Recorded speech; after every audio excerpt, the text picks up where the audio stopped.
All right. Hello, music lovers. Hello, hello. Welcome back to the Woodshed. I need to change the title of this. Let's just edit that real quick. Change that title. We got a little overzealous here. This is an audio check too. We're just doing it. We're just shooting from the hip today. Let's see. I need this keyboard. Let's replace that and then put. Do we have? Hey Josh, how you doing? Do we have good audio here? I'm getting this situated. Yeah, all right. Couple of different computers up. I got screens and stuff everywhere. We're gonna be doing AxeFX 3 patches. Let's do AxeFX 3 and FM9 tone building. Yeah, let's do that. Let's call it that. That looks good. Yeah, save that. Boom. Now we're good. Do we have good audio here? Decent audio, yeah. We'll take decent. There's no skips or pops or anything like that, is there? Steve's in the house. Good, good. All right, let me push this shelf under here. I've got some things set up around that you can't see. Let's open up this other. Let's open up this other Logic thing. Let's move that. Let's move the Logic thing. Let's move it down here. Oh, wrong one. I want to grab the Logic one. Okay, there we go. Let's move it. Let's move the fractal down here. Cool. Does that give you guys enough stuff with your camera angles and what have yous, what nots? Cool. All right. Well, it's good to see everyone today. I've got the AxeFX pulled up, and I've got the FM9 pulled up here on my laptop. So, what I'm going to try to do first, before I do anything else, is I'm just going to see if I can import one of these AxeFX patches, just for fun. Let's try to import this. Start at 416. Boom. Now let's just see if we can import one. Import preset. And then let's see if we can import this. Will it let me do it? Okay, so this is verified now. One of the things I was wondering is if it would let me import AxeFX patches into FM9, and it doesn't, so that's okay. What we're going to do is we're going to move some of them. We're just going to create them in real time, and we're just going to shoot from the hip here today. I'm going to put this over here. Actually, can I shrink this up a little bit? Can I just make that just a little bit smaller and move it up here? Yeah, I can do that. Okay, now let's just let's get us a guitar and start rocking. Get this, get one of these new babies. Let's get the red one. All right, big red.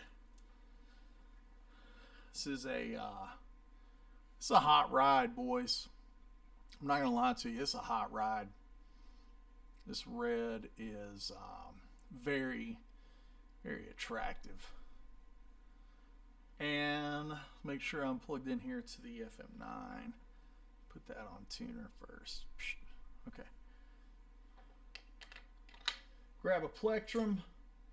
I use these little black ice dudes. I use the blue chips as well. Love the blue chips, they sound great. Get this over here. I think the tuners and the fractals are super good, by the way. Like, you can use them to set your intonation. I think I remember back in the original OG Axe FX days, I was like, man, this tuner's not really that great. And they have really made the tuner really good. Yeah.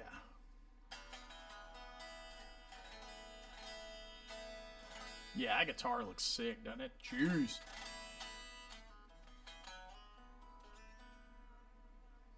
Yeah, I did a little, I put the correct, my favorite gauge, which is 9 to 46, put that in here. I love that gauge. So let's start by copying this, this Huffy Friedman setup.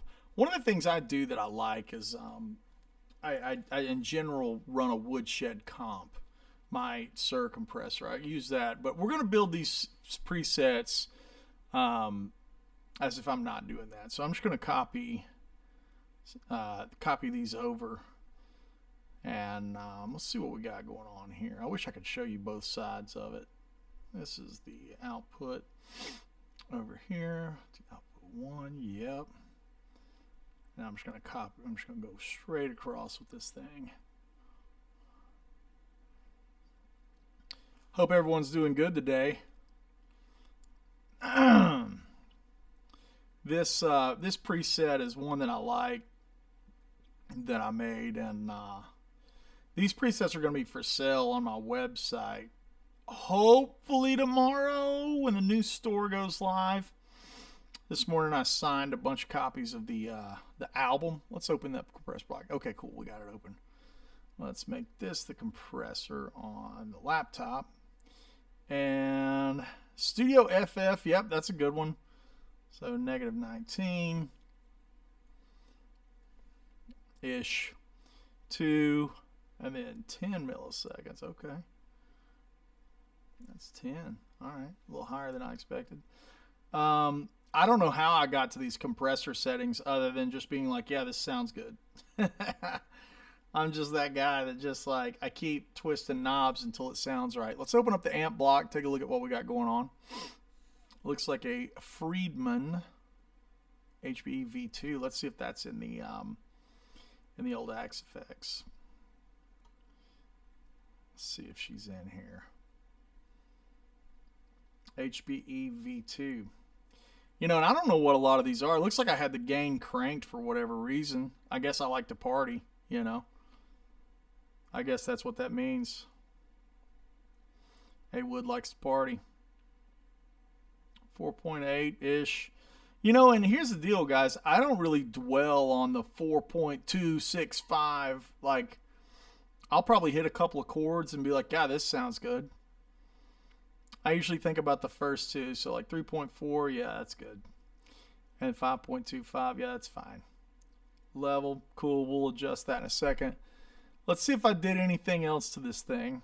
I'm going to go into the ideals. Those all look normal. It looks like this one's got a bright cap of 220. So high treble of negative 2.9. That's interesting. I guess I just wanted to sniff off of that. Bright cap at 220. Huh. Let's just try that. All that stuff looks normal. Okay, now let's go to the cab block. See what I did in there.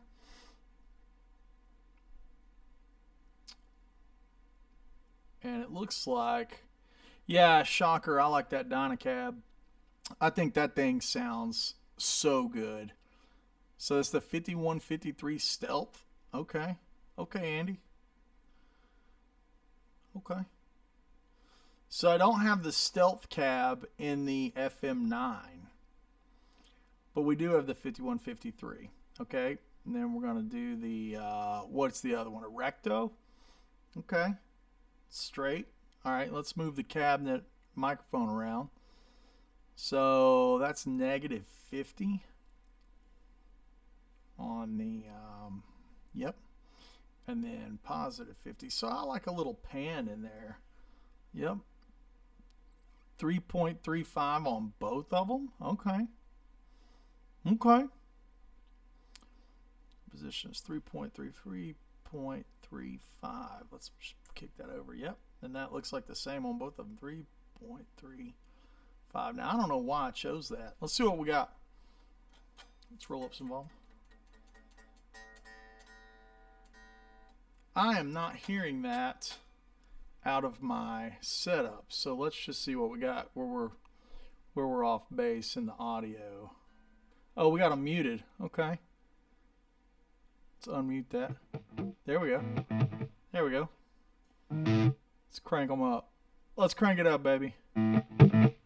Is that too loud for you? Is that too much gas? You let me know if I hurt you.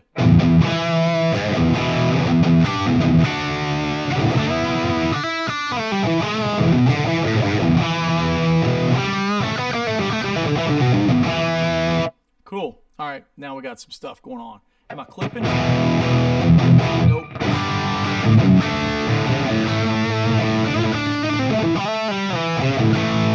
Cool. All right. Let's keep rolling here. I'm jumping back into the menu here to see what we got. Let's see if we got any low end shelving or anything going on. Doesn't look like it. We just got the distance out. That all looks right. Condenser. Yep. Level, pans, positions. Yeah, everything looks right on that. Cool. All right. Now let's jump to the next thing, which is the EQ. Looks like I got a little bit of shelf in there. So let's put that in. To me, I hear a lot of weird top end in modelers just in general because they can create so much top end that an amp doesn't, you know. So I usually end up blocking it. And let's just let's make that frequency what? It looks like 6.3. Let's just see what that sounds like now. Yeah, it sounds more like an amp, doesn't it?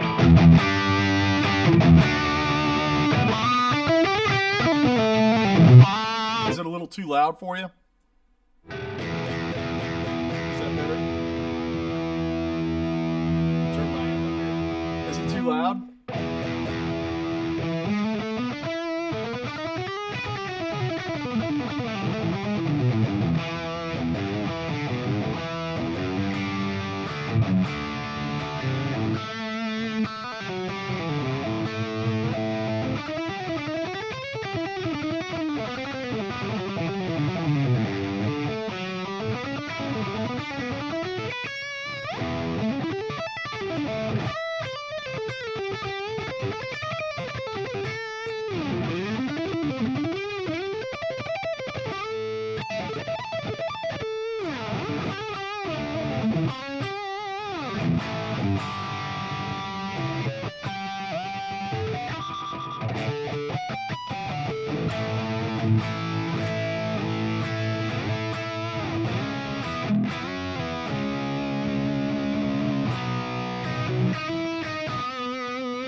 Yeah, that sounds really nice. Let's just compare a couple other things here that I want to check on in the amp block. I do have the bright on. Let me see if I put the bright on this one. No, the bright's on here. Now let's see what. Yeah, it's better.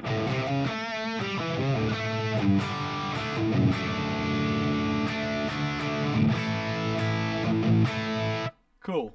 Let's compare everything in here. Check the speaker, make sure that thing's the same. Yeah, it is. It's all good there. Let's check the cab block one more time. These are really the most important two blocks for me, is making sure I got these sounding correct. Oh yeah, here's where we need to look for cab more. Yeah, the low cut, that's what I needed.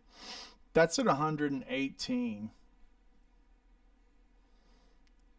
on the 5153 and 120 on the Recto. So let's put those in and make those correct. I was wondering why there was so much low end.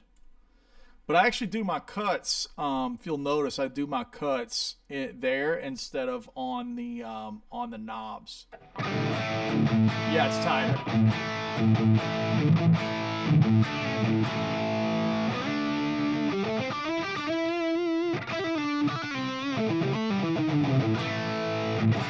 Sounds nice, doesn't it? Yeah.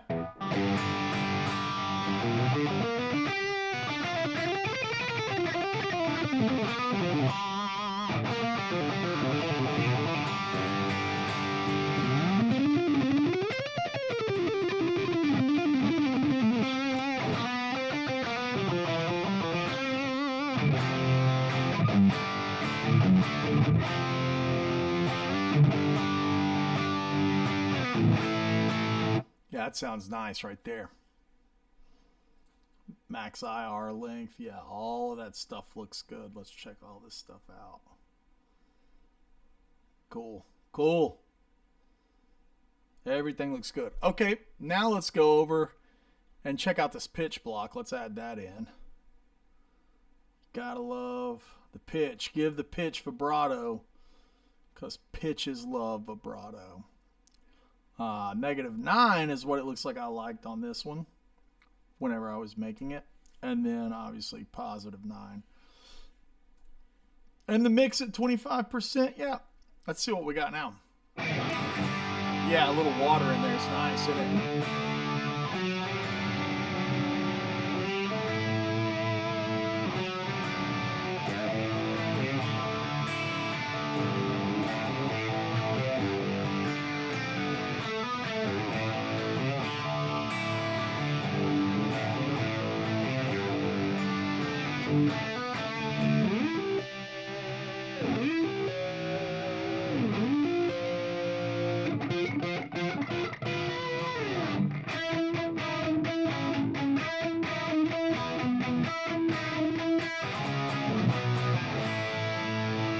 That sounds really good. I'm digging that, man. I'm digging that. I may put just a little bit more treble on it. Let's see how this sounds. Yeah, just a little more sparkle, just a touch.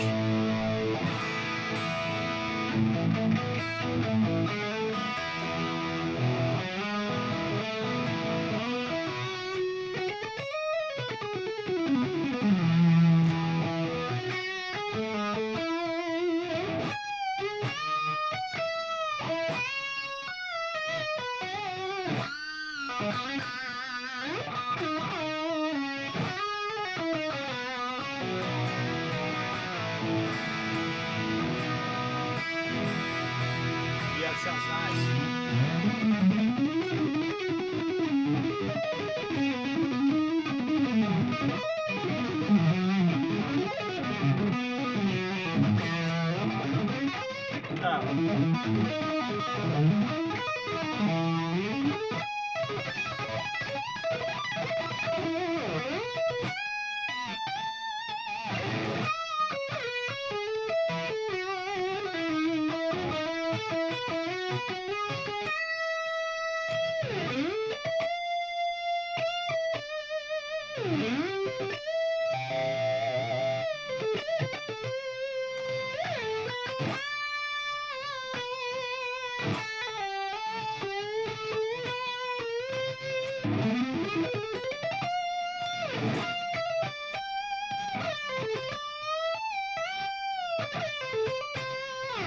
Yeah, that's pretty sexy right there. Okay, let's get our delays going and drop these in.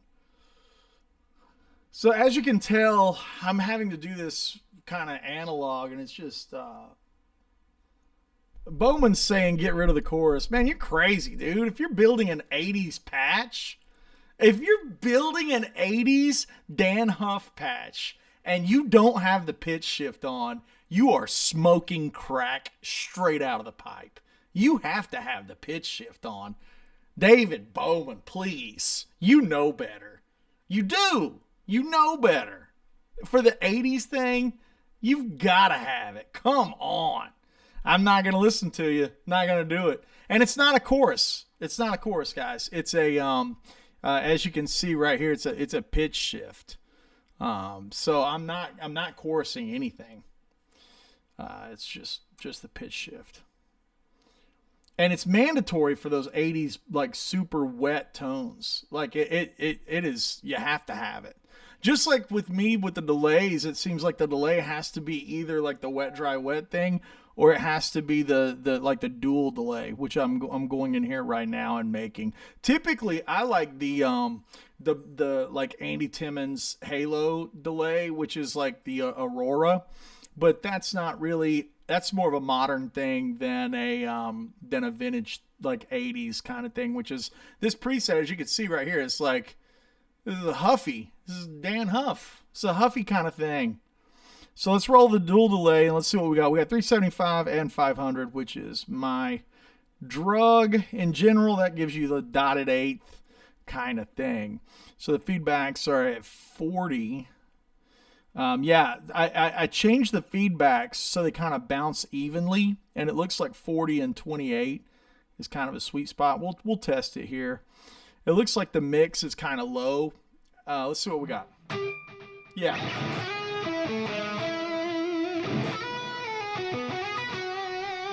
Yeah, so I'll pull that mix down a little bit, maybe around 10. Let's see.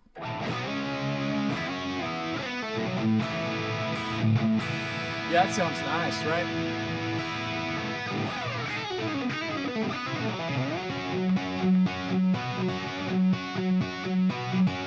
It's like the time to burn tone. I love that lick too.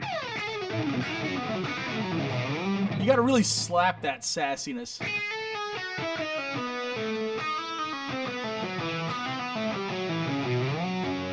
Play some Poison, right?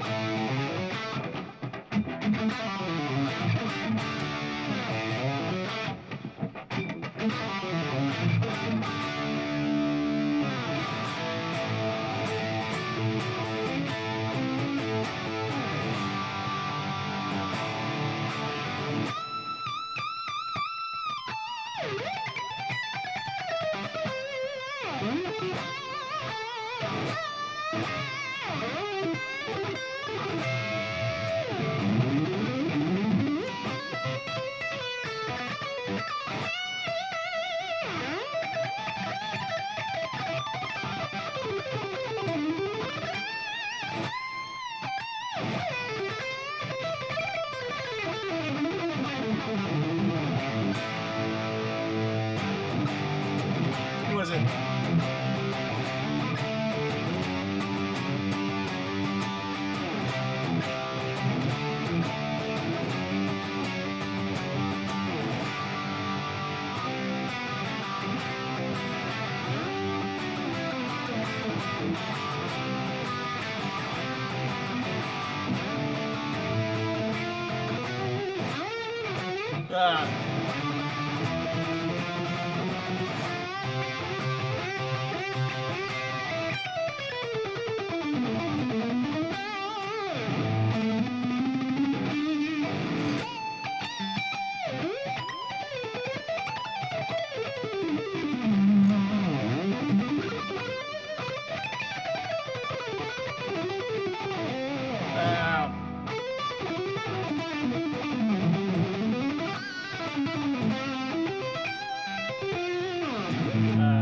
Come on.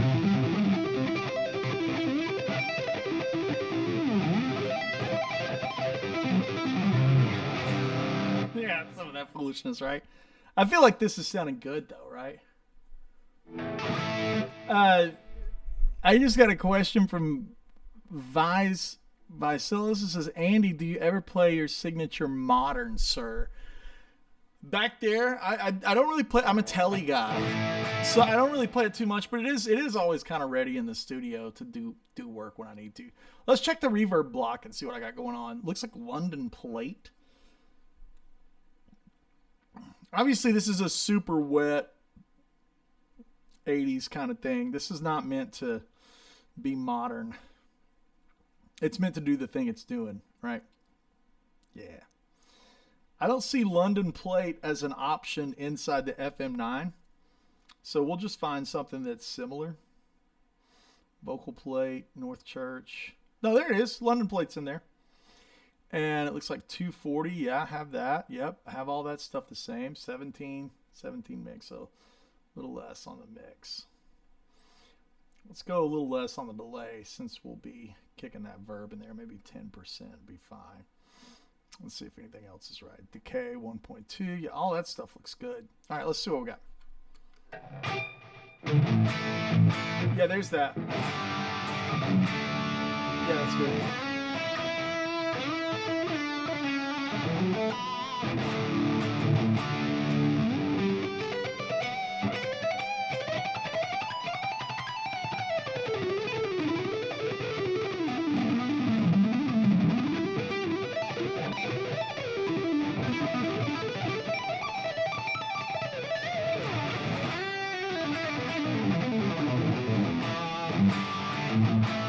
That sounds nice.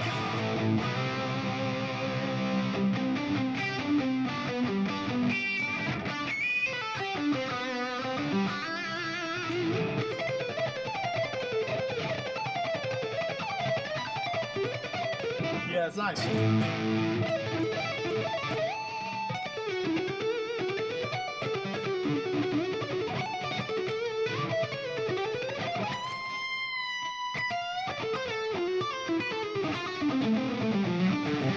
Ah!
Yeah, totally.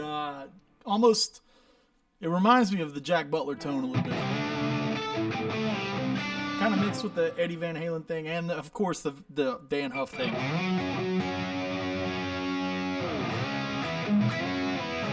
Totally sounds like Huff, right?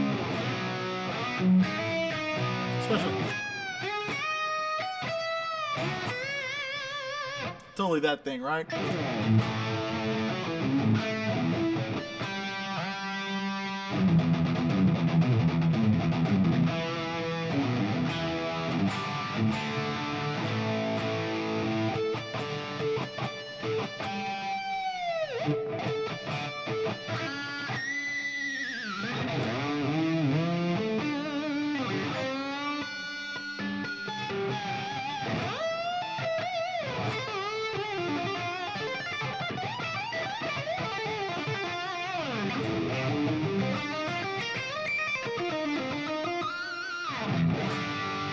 Yeah, it's nice.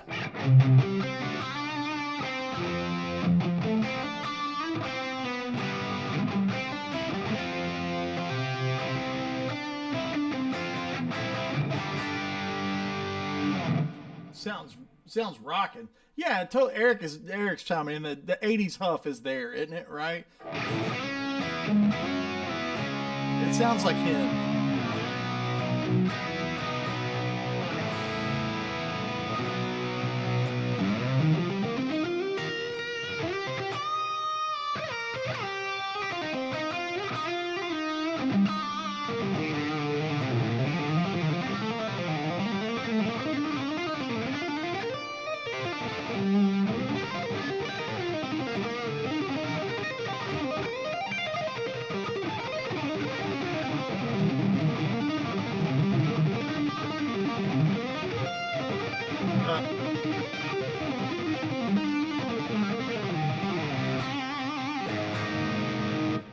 How about an interview with Dan Huff? Man, I'd love to interview Dan. Okay, let's save this one, and see if there's anything else I need. I don't think there's really anything else in this patch that's mandatory for this to work on the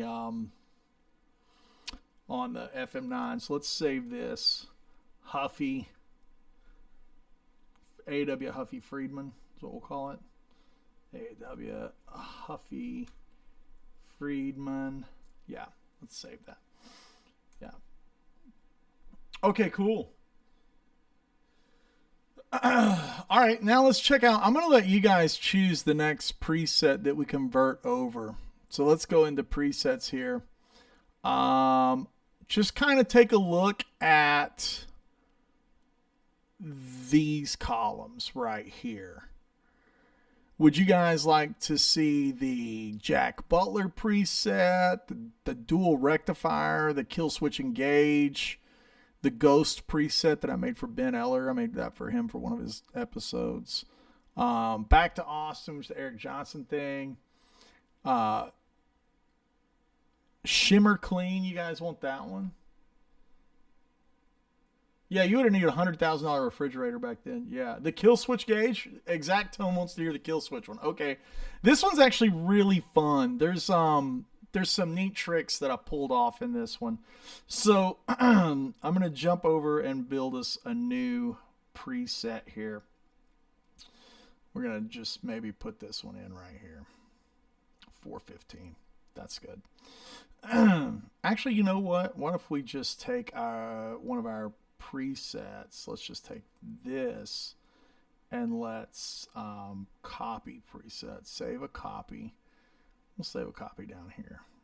Okay. Yeah. Confirm that. Yes. Okay, so it looks like in the amp we used an SLO 100. Oh, I remember this. There was a guy, I did this for a YouTube video, and the guy was like, yeah, man, you've got a really good ear, because he was friends with Joel or whatever, and he said they used an SLO 100 on the earlier stuff, and the Framus, right? That was a big thing. So it looks like I used an SLO 100, yeah, as one does, and then that's about right. 7, that's 3.7 there. It's a little less on the game. A little less there too than I expected. So 4 there, and then 7.9. Wow, almost 8. We'll just call it 8. And we'll call it 6.8. Yep, 6.8. I'm not going to get into the weeds on those final numbers. 3. Just because we're looking for the vibe. And then that's good for that. Let's hit the cabinet. Okay, the cabinet, which is turn this off for now. I'll turn that EQ off. So the cabinet is a legacy cabinet. It's a solo 412 V12 red wires. Okay. Let's find that. Legacy, and then picker, and then V12. Call it V12 solo V12. Let's see if you're in here. Yeah, okay, that one's in there. And then the other one is a Recto with a 57 on it. Okay. Which is cool. Recto 57. Which makes sense, right? Like, that's kind of a default thing that is good. And it looks like I chose 57A. So let's just see where it starts. Right here. Whoa, heads up. That's super hot. Sorry about that. Scaring the kids. Let's pull that level down.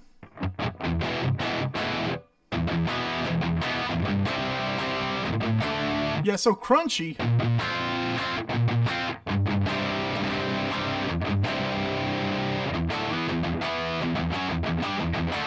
So it's like kind of crunchy, but it looks like I'm about to do some tricks with the mids. Let's fix that. So let's take this and move this frequency up north. Yeah, that's good. And then we're going to do a dip at like 4 or 800. A dip at like a 4.5, 5 gain dip at 800. Let's see what that sounds like. A little more clarity, right?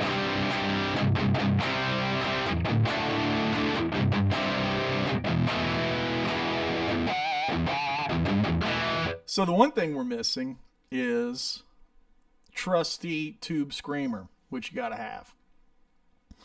Let's put that on. And it looks like I just used an 808 and did the typical the typical thing that one does when you boost. So I actually run the gain really low at like 1, tones at like 6 and some change. Check out how hard this hits it. You know, it makes it feel good. It makes it feel like those Kill Switch records. Is it like 3? Let's see. Yeah.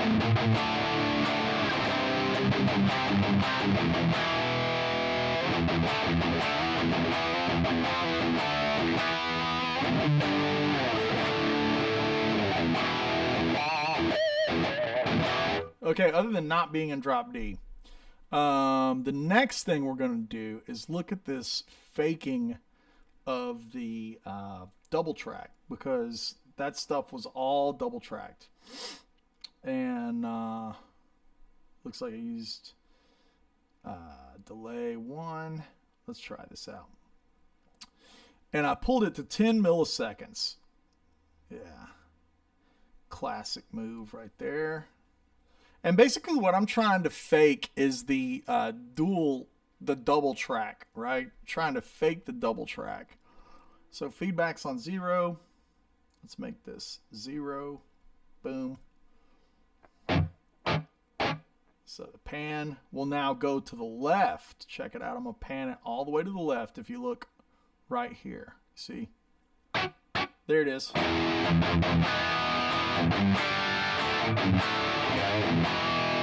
Now it's getting there, right? So I've got it feeling kind of nice right there. I could use a little more tasty low end. So let's go to the ideal amp section, and then let's just check this original Axfex one. Bright is on. Okay, cool. And then let's kick some more depth up in this. A little bit more bottom end too. Yeah, that sounds nice.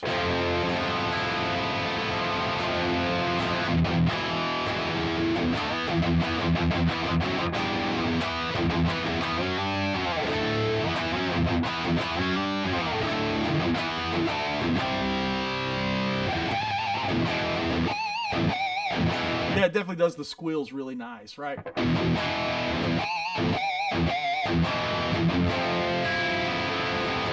So the thing I noticed about Kill Switch records, they were really slick. They were like the Def Leppard of heavy metal. Like, they really were really slick with how they had things. I'm going to put the EQ back in, and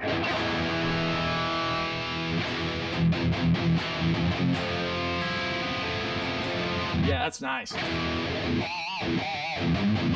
I may pull a little bit of the gain out of it. I'm going to pull just a little bit. And maybe a little bit out of that boost. So I'm going to kick that down just a little bit. Yeah, it sounds nice. Yeah.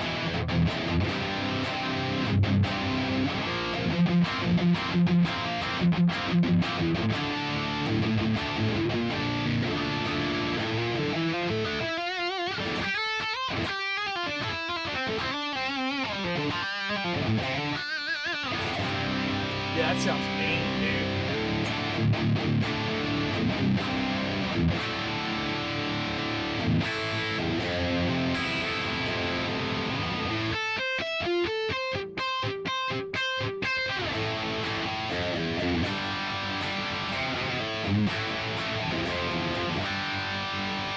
What I love is the definition of everything. You hear every note in it, right?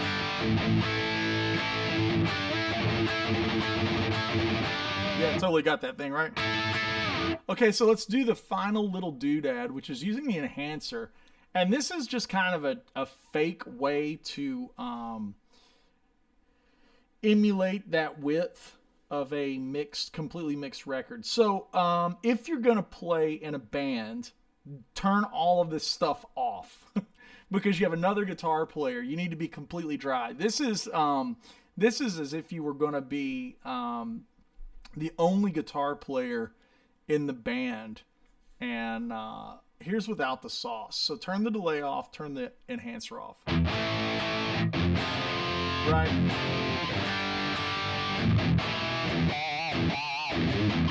I think the kill switch tones have a little bit of that bark at the moon thing. Just a little bit of that. That feels really close to me to the gain that those guys had on those records. It might still be just a little gainy, just a little bit. So I'm gonna creep it back. Yeah, that's a little better. And I might put a little bit of the mid range back. Maybe put it at 4. Yeah, a little more. Yeah.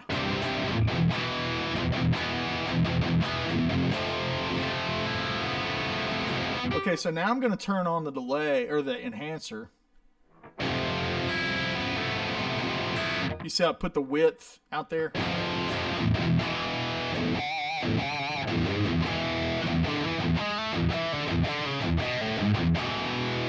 Now I'm going to add the delay block in, and you're going to hear that one side where it's going to sound double tracked. That's awesome, isn't it?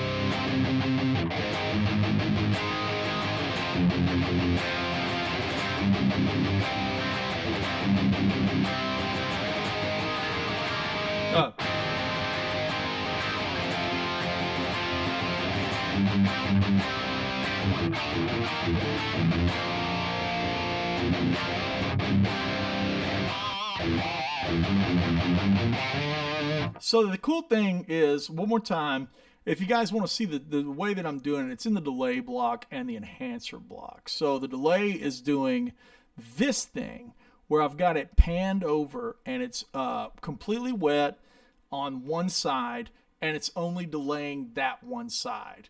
Let me turn off and you'll hear each side. I'm gonna go into console here in UA. And I'm going to mute out the right side. Check it out. There's the left. See how far it is over there?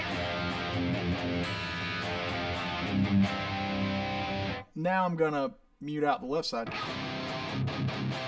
That's how different the tones are.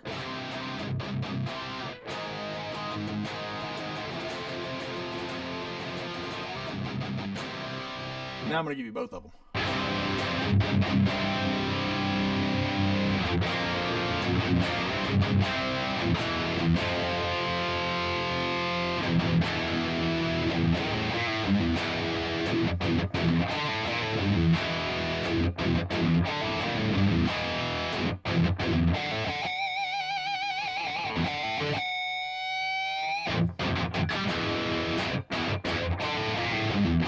One more time. Here's the right side.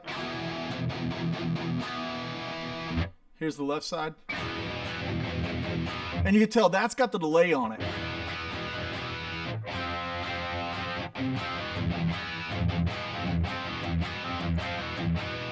Okay, here comes both. Oh, sorry. Whoa, it was neither. Here we go. I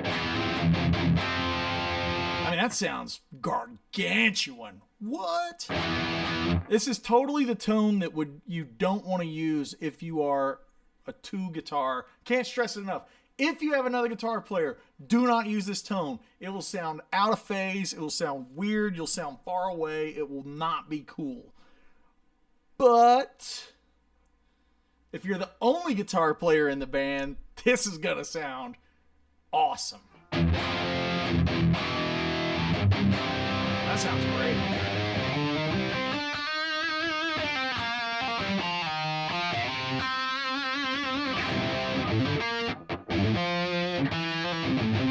Trying to think of heavy riffs. I don't know any heavy riffs anymore. I used to know a bunch of heavy riffs. I don't know any anymore.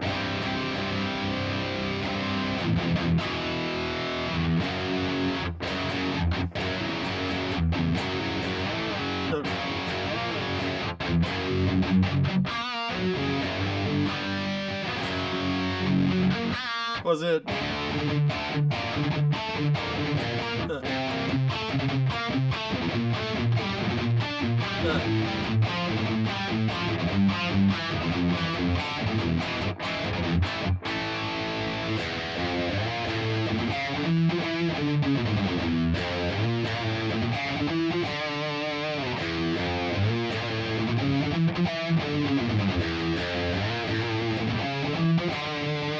Yeah, that sounds great for the heavy stuff.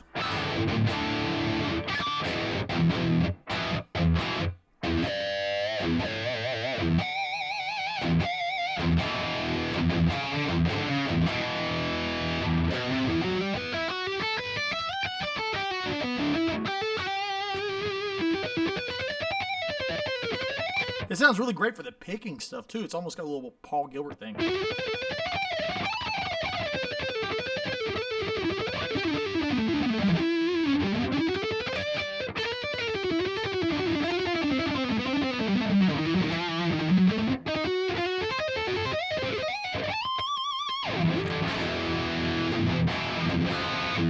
Yeah, that sounds really fun. Okay, let's save that one. That is our kill switch setting, courtesy of XTS. My XTS family is in the house. If you guys need rigs built for you, if you need pedals fixed and or pedal boards made, if you need wet, dry, wet, and you need to take it from a huge rack and put it on a pedal board and do all of the crazy things that I've dreamed up, Exact Tone XTS in Nashville, Tennessee. They build the rigs for everybody, man. Billy Strings, Brothers Osborne, freaking, they build all my rigs, and they're the best. If they weren't the best, I would go to the best, but they are, so that's why I go there. Just buy nice or buy twice. That's how that works. I'm going to be visiting them again soon because I want to integrate some VP4s into my main rigs. There's just some cool things that I love about fractal effects that I just like better than anybody else's. So be seeing those guys soon, but this is for them. This is the Kill Switch Engage. By the way, for those that are just joining us, we're taking all of these Axe-Fx tones that I've built that are available to my Patreon members, that are available on, going to be on my online store and all the places. You guys have enjoyed these Axe-Fx 3 presets for a long time, and now I'm getting over to put them on different hardware. So today we're putting them on a FM9, which is fun. This is a really fun game, and the great thing is, I don't know if you guys have updated your FM9s, but now with the gapless switching, I can just make a bunch of presets. I don't really have to stress about scenes and all of that kind of stuff. You just don't really need it anymore, which is kind of amazing. They've made the preset switching so fast. So okay, now let's open up. We're gonna open up the presets again and do another one. Let's go here, and I'll slide it over and let you guys choose a tone. The Jack Butler was built off the Steve Vai tone. I tried to copy that. The SRV acoustic preamp is actually meant for an acoustic to be plugged in, kind of emulating the Life by the Drop kind of tone. That was actually a fun one to make. Scotty Moore was kind of an Elvis, early Elvis record kind of approach. Really much better with a hollow body guitar.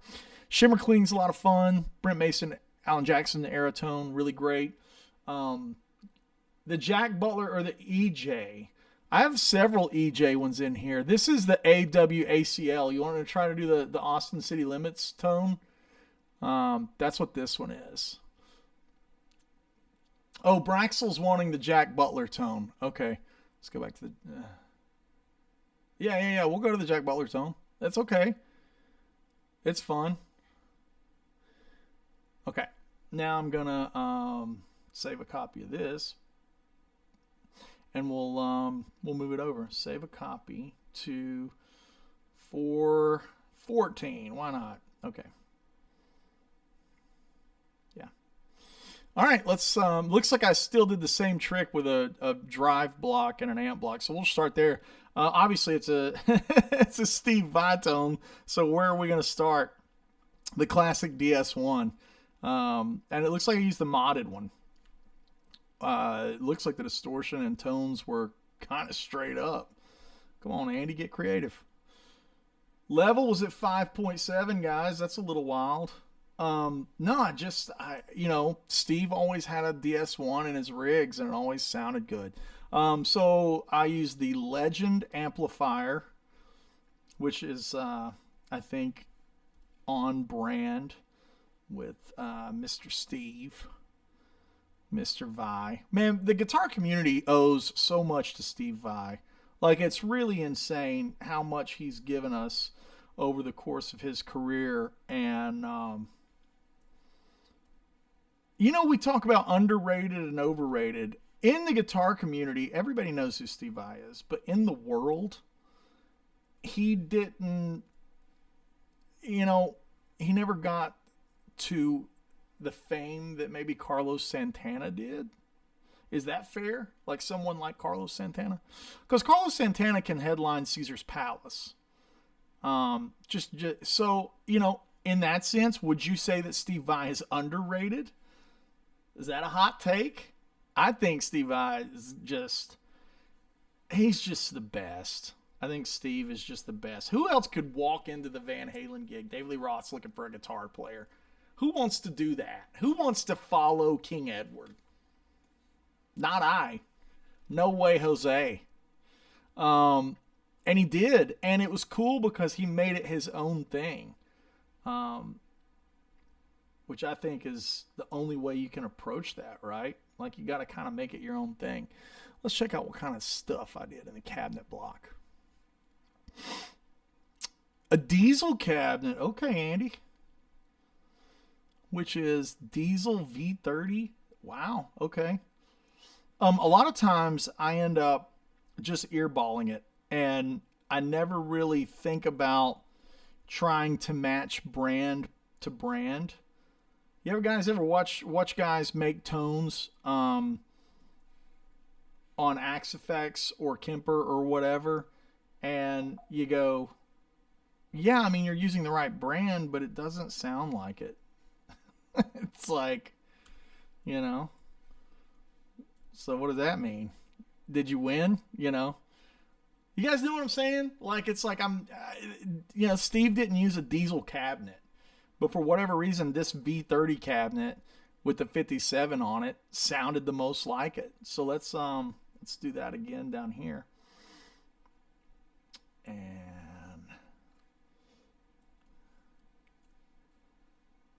yeah, it's some own hammer. And let's see what the pan is. Preamp, cabs. Yeah, they're both panned. So like 30 and 30. So this is at 50. Let's pull it to 30. It looks like that's a little more narrow of an image. Okay. Now, is there a high cut, low cut? No. So there's no cuts on anything. There's no low cuts. There's no high cuts. Let's check out what I did with the parametric EQ. Yeah, there's a little bit of shaping in there, huh? So let's roll them one at a time. It looks like 150. Got a little bump at 150. And that's going to be a 2.3 bump. Okay. Okay, Andy.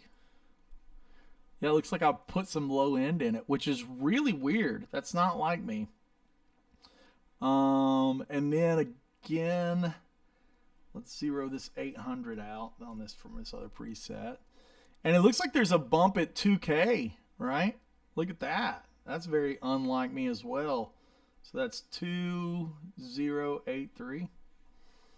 Yeah, point whatever.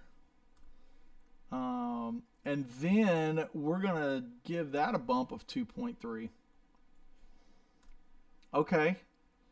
And then we'll just leave that shelf in place. Maybe move it up to 10K. I don't have it on this one. I don't have the shelf there, but we'll just move it up. We'll just put it at 12 on this other one. Here comes the pitch, which is -8. It's like the same kind of thing again, right? It's like the -8. Again, you gotta have the pitch shift if you're doing the 80s thing, to me. The mix is really low on this one though, so it's like there. Okay. Let's turn the delays off, but let's just see what I did. What did I do in there? Just a digital delay. Okay. Let's jump over there. We'll do vintage digital and just put it in there just in case. It's off.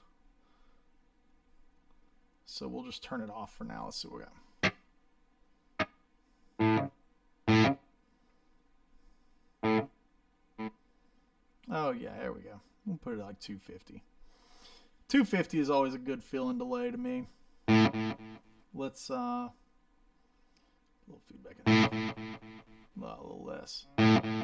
That'll work. Let's turn it off because it's not on in this preset. It looks like I've got a lot of reverb on. So the reverb is a medium room. Let's hit that. Let's see what we got. Medium room. 2 seconds on the time, so a healthy delay there. Size is at 25. Okay. And then we've got 42 on the mix. Jeez. All right, let's see if it sounds like it.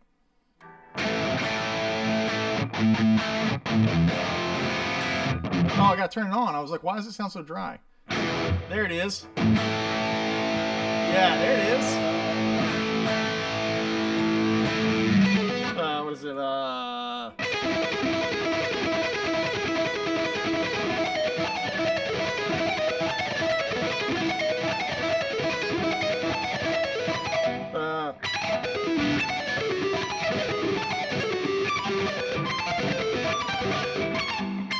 is? I don't remember the lick. I sound like it when he messes up.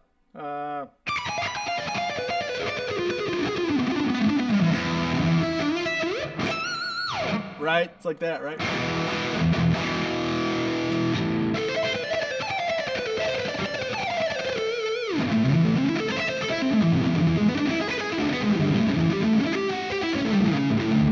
I forget all the arpeggios. I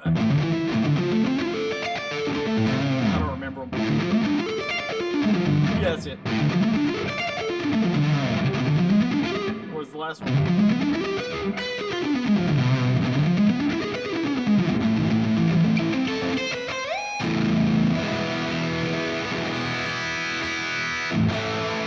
Right?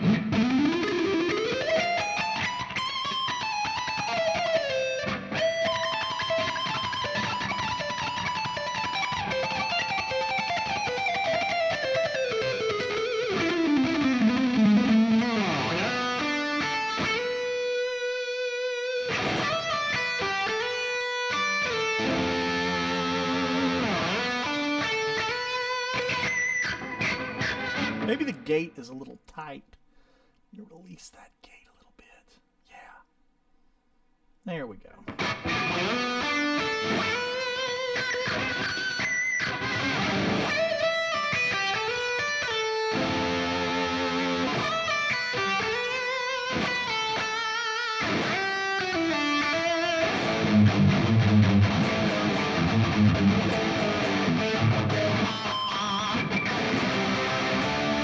Yeah, I mean, it sounds close. You think it's less? You think it's less than the original? Let's just take a listen. Let's just take a listen. What can I listen on?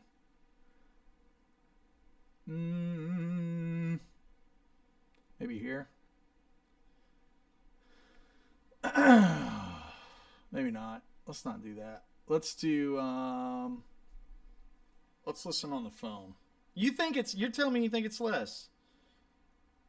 What's it called? Is it called Jack's Trick Bag? Is that what it's called?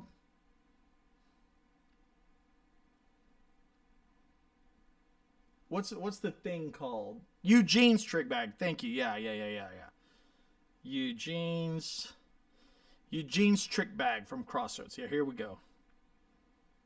And it's got to be Vi, right? Steve Vi. Is it not on Spotify? I'll do it on YouTube here. I have to use a different device. Eugene's Trick Bag. Yeah, let's see. Here we go.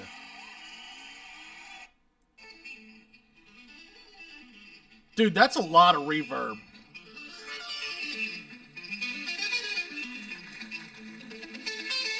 Eugene's ball gag.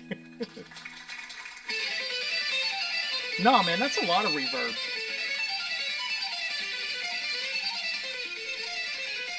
So that's not the Jack Butler part. Let's listen to Jack.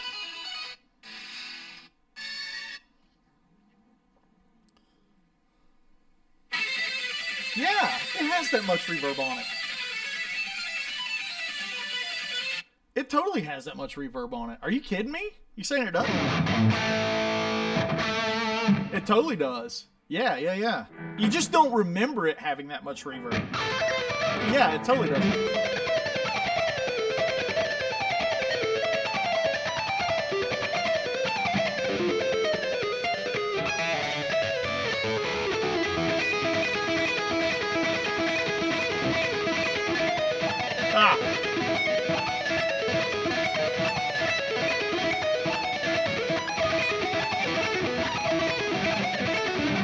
What's the last two?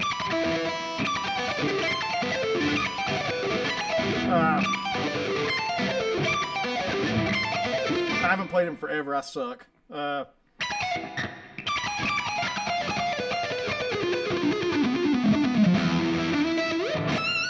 it totally has that much reverb on it, right?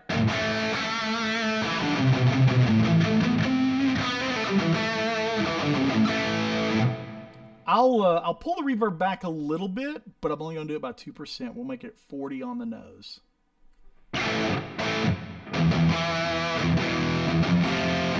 Yeah, that sounds like it, right?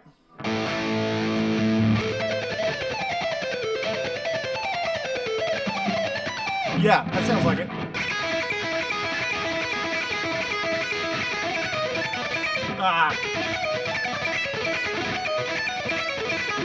Is he playing on the neck pickup?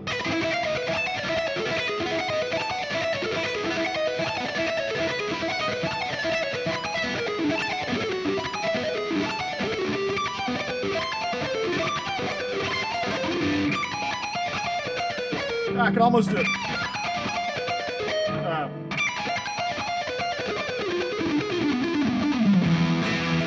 Yeah, if you give me a little practice, I'd be okay. Turn the reverb up. Let's hear that too. Yeah, okay. Here comes a lot of reverb. This is like 65%. Yeah, it's not right. It's too much. It's got to be. I think that 40 range sounds about right for Jack Butler.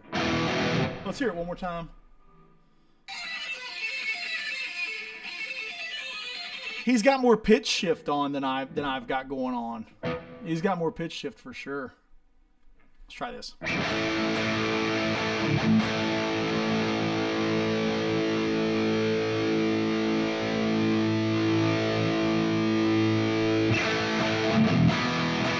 Yeah. That sounds more like it, doesn't it?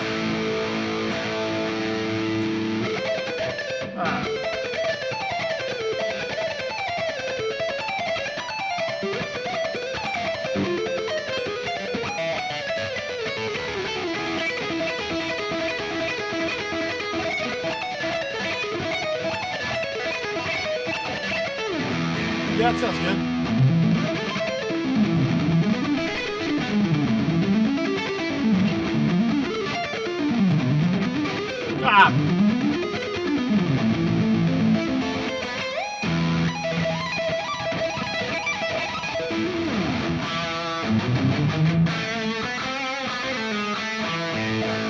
So it looks like Sahara is saying he's saying it's a plate reverb, and he's also yelling it in all caps. So I'm gonna try it, but I'm gonna save this one first. So this is AW Jack Butler. Okay, but he's yelling at me. He's got it in all caps that it's a plate reverb, as if to swear upon it. So let's save it first. And then let's try the plate reverb that he says. Which plate? No. Which plate? I like the confidence. You're not going to scare me. You're not going to scare me off. I just had somebody earlier tell me that I need to turn the chorus off for an 80s Dan Huff tone. So that's not going to scare me. This isn't going to scare me. Paper plate. It's a paper plate reverb. Which plate do you swear by? The big one. The golden plate. Let's just let everybody's chiming in. Golden plate. Where are you, golden plate? There it is. Gold plate. You're saying this is the one. Yeah, get the reverb pedal and spin it like a plate. You might be right. You might be right. Let me listen to it again.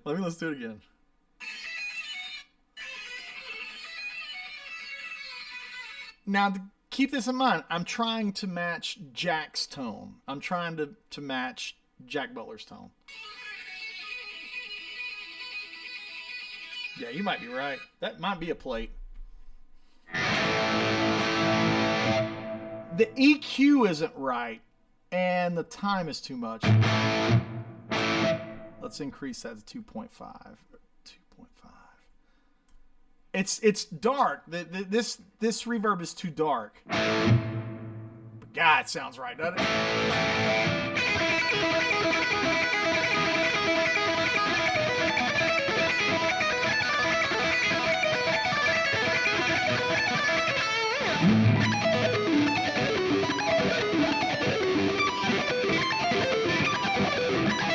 What is it?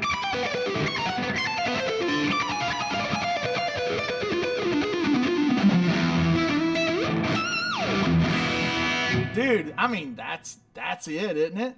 Is that it? Can we brighten it up just a little bit? Can we just brighten the reverb up? Let's pull that high cut forward. Yeah.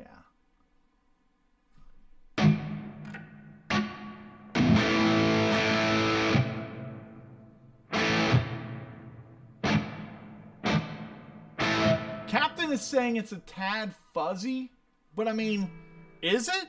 When you compare it to this? I mean, dude, that's fuzzy. Hang on.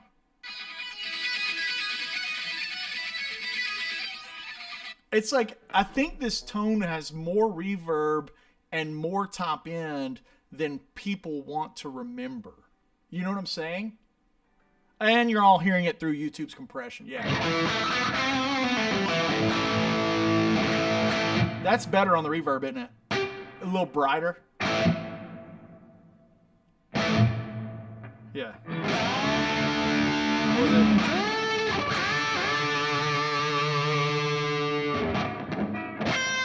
What's the lick?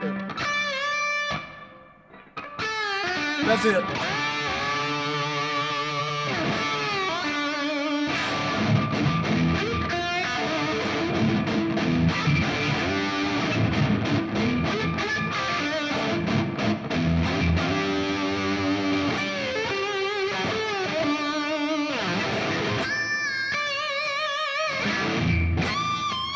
That's not right, is it?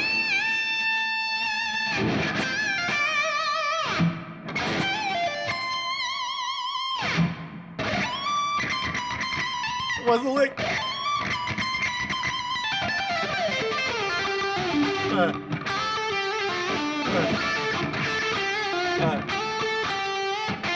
Yeah.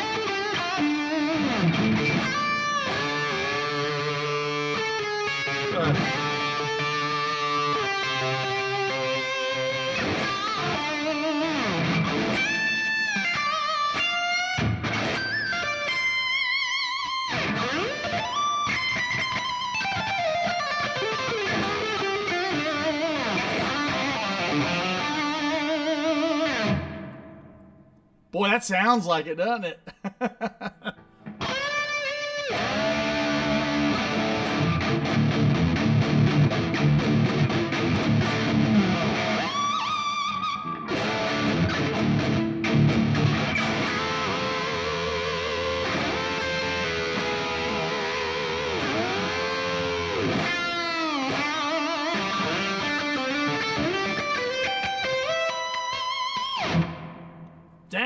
Boy, that sounds like it, doesn't it? Holy crap, man.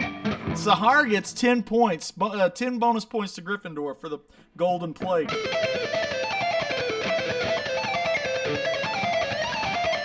Man, it sounds like a crap.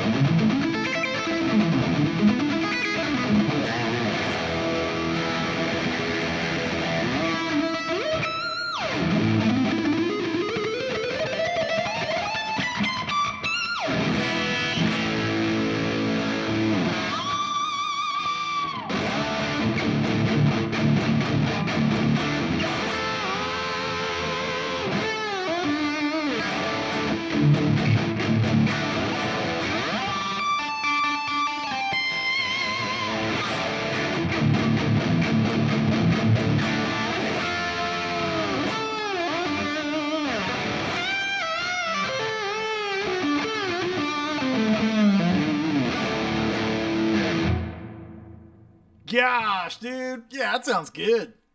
I'll buy that for $1. Let's just check that top end, and let's move the top end down to 10K if that's a little sweeter. Yeah, it is.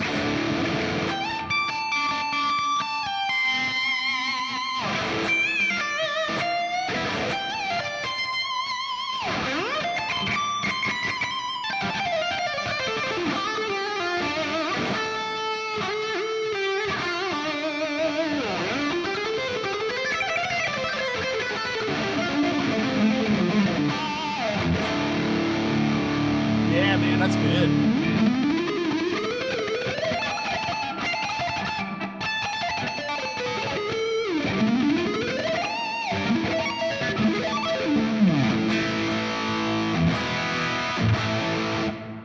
Yeah, that's awesome, dude. That sounds great.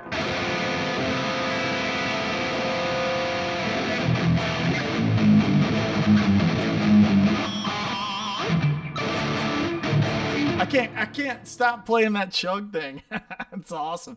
So the Jack Butler thing sounds good. I'm going to save it here. And we'll go ahead and copy the plate reverb in the Axe Effects one.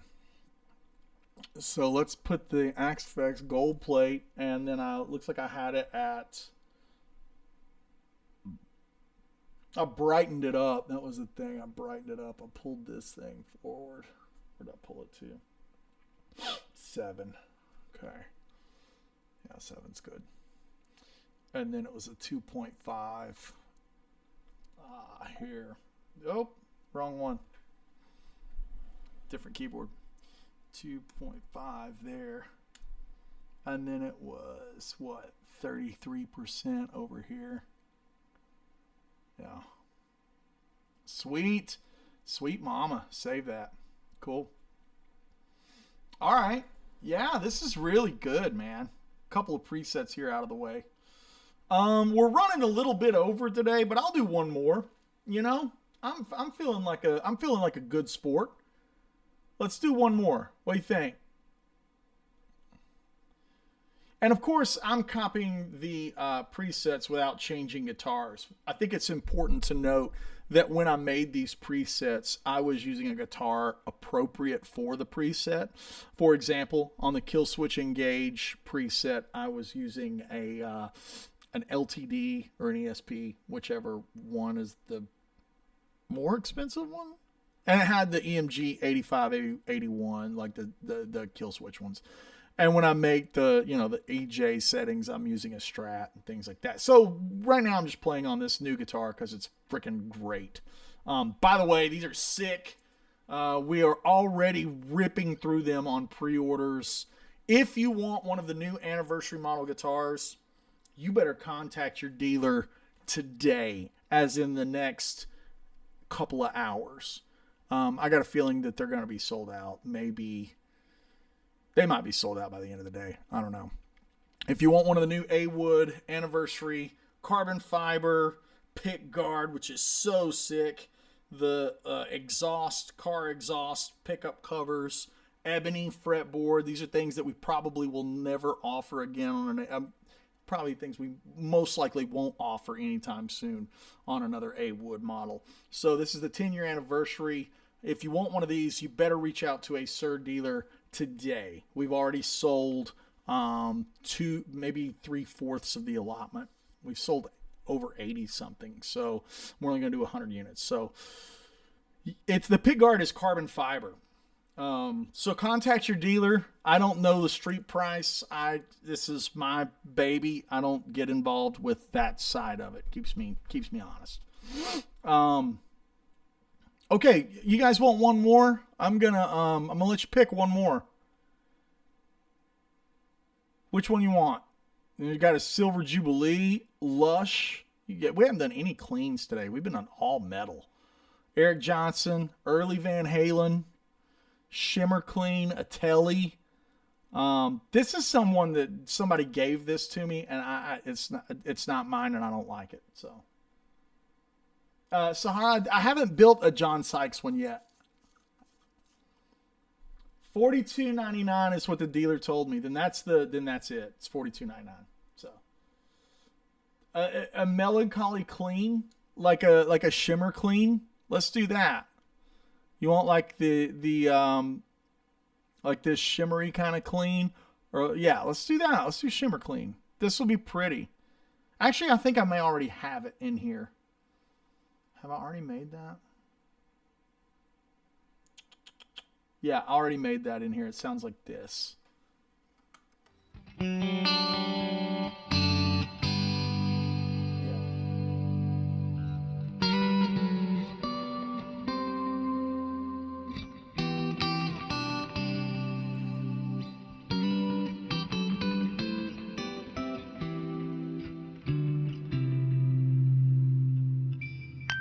What was it? Oh, it's here, isn't it? Yeah, that's it, right?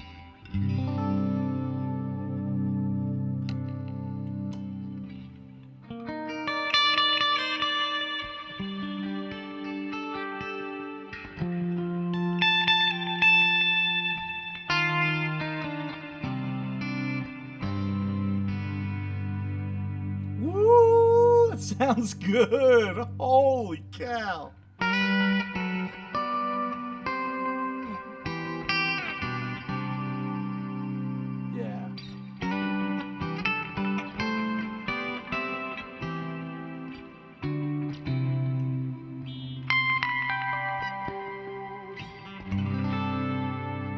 Boy, that sounds good, doesn't it?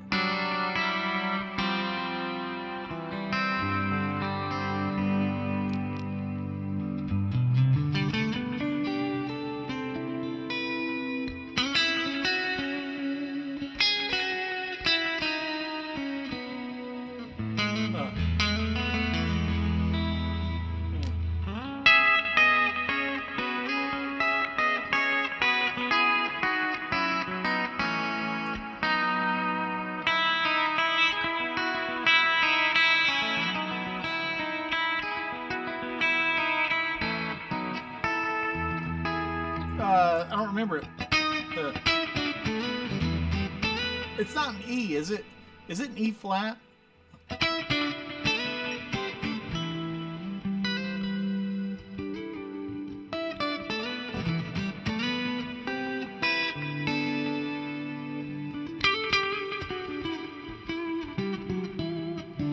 I don't remember it. I don't know. I don't know those. I don't know it.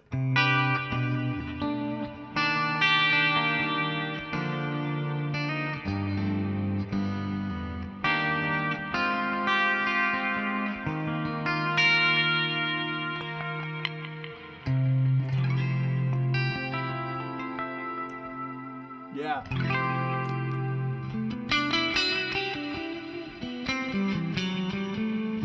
Yeah, the harp harmonics are awesome with the stone in it.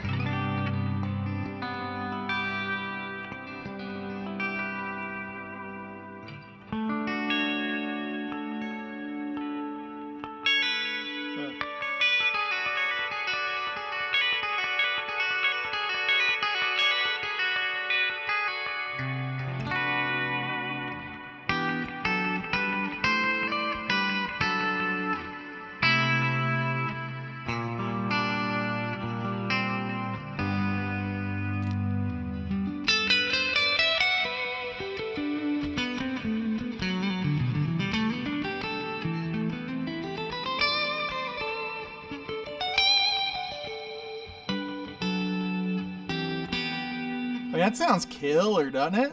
Jeez, that sounds good. Did I ever make a I feel like we need to make the Austin City Limits lead tone to go with it. Let's go to that real quick. Where's the AWACL tone? That's it, yeah.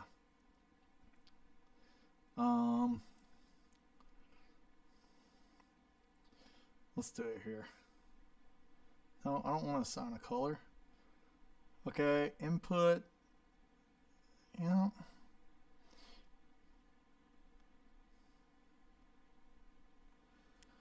This will be fun. I feel like if you've got the Shimmer clean in there doing the EJ thing, you need to have the... that's like my favorite clean tone, dude. It's the EJs. It's just... Oh. I feel like Homer Simpson when he thinks about a donut or bacon. He's like, oh. My favorite. EJ is just... Gosh. I mean, like, to me, it's like Mount Rushmore. Let's set some rules. Hendrix doesn't count. Jeff Beck doesn't count, right? Like, they're on everybody's Mount Rushmore. Eddie Van Halen doesn't count. But Steve Morse and EJ are for sure on my Mount Rushmore. Like, for sure. Let's put this in here. Let's do an amp. And the amp 1 is a Plexi 100 watt. Shocker. Where are you at, Plexi? Where you at? Where's those 100 watt Plexis? Where do you keep those things in the Axe-Fex? I feel like they should be in here. There they are. It's a 100 watt high. Yeah. I don't know how I made this. I was just earballing. 6.2. Okay. And then 1. Yeah, that sounds right. Like no low end, 2.5. Crazy. These settings are crazy, but I've got EJ's old Marshall over here on the amp rack, and it's like legit these settings that make it do the thing. And then master volume on 10. Yeah, just in kill mode. Gain at 6.2. Okay, now let's go to the cab block and see what I did here. Okay, cab 1 is 412 Cali lead. Wow, okay. Is that in Legacy? Yeah, it's a Legacy. Let's see, 412. Let's do Cali lead 80s. Yeah, mix. That's it. Okay. And then number 2 is basket weave. Basket weave. Which one is this? Green mix? Basket weave green mix? Okay. Low cut. We have some low cut going on in the Cali lead. That's up around where? Okay. It's like over here. Okay. And then there's a little less level on the green mix, which is like at 6. Okay. There we go.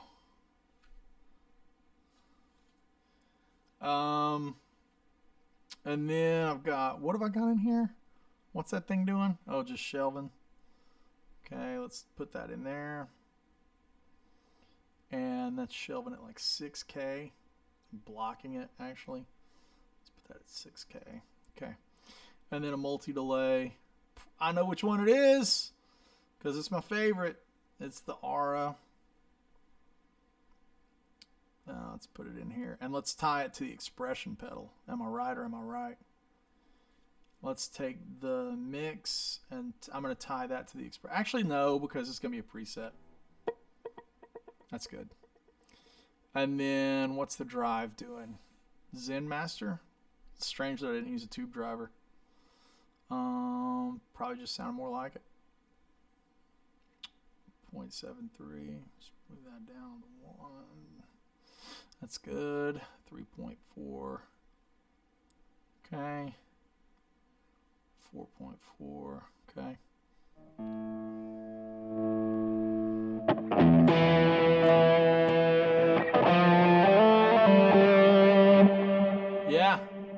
Yeah. Let's pull the delay down a little bit.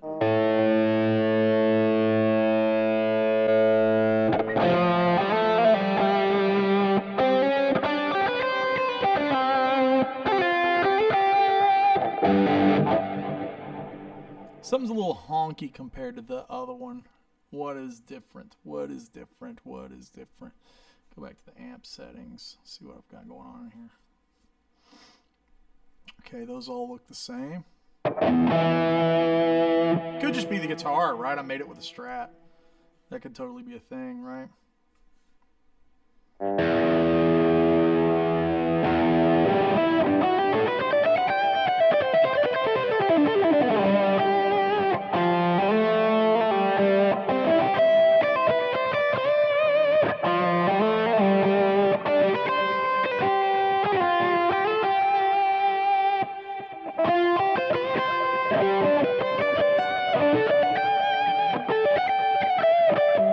What's that like?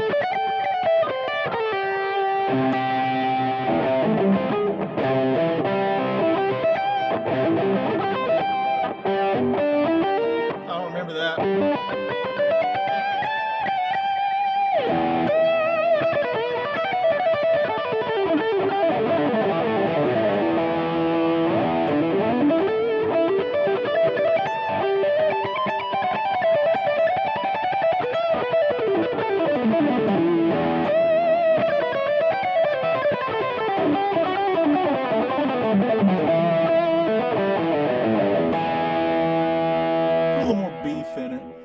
Let's take some of that low cut out of it.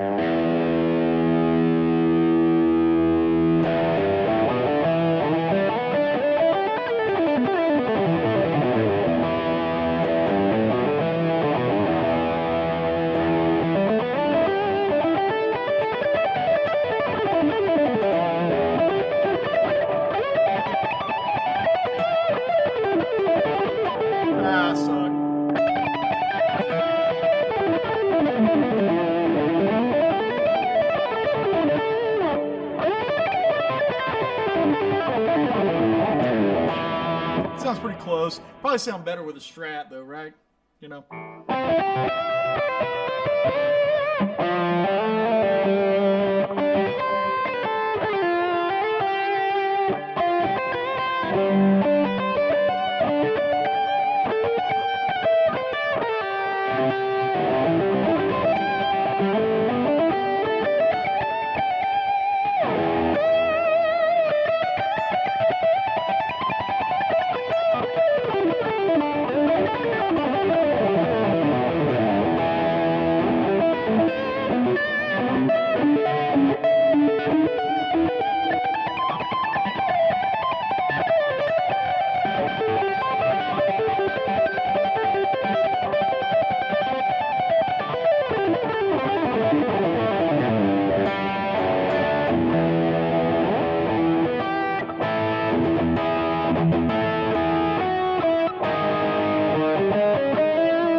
Yeah, man. That's pretty good, right? It's not bad. We'll save that for now. We always come back to it. I feel like that's pretty good. I feel like we got a couple of good sounds going on today.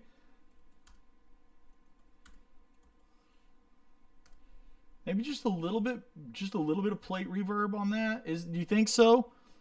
Right? I mean, he didn't use it live though. It wasn't on there live.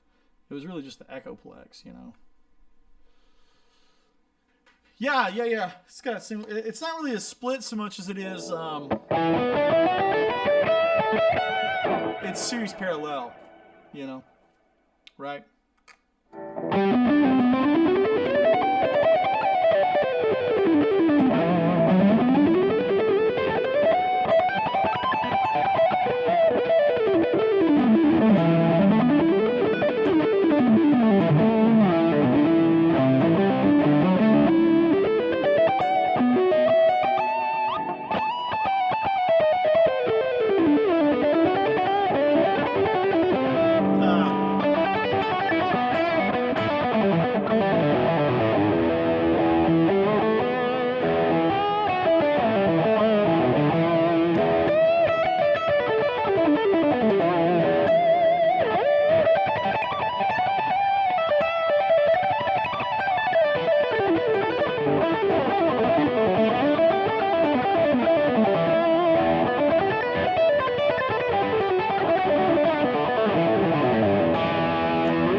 Cool. I like it.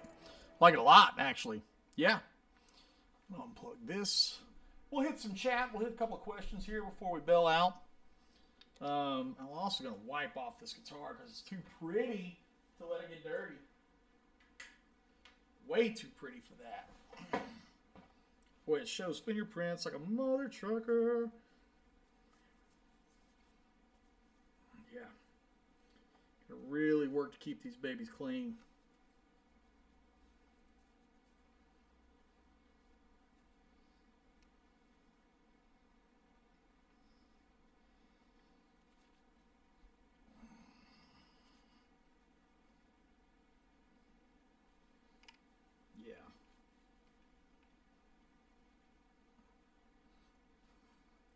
I love pretty finishes, but boy, they show every smudge and just little, you know, handprint, doodad. All right, let's put this up.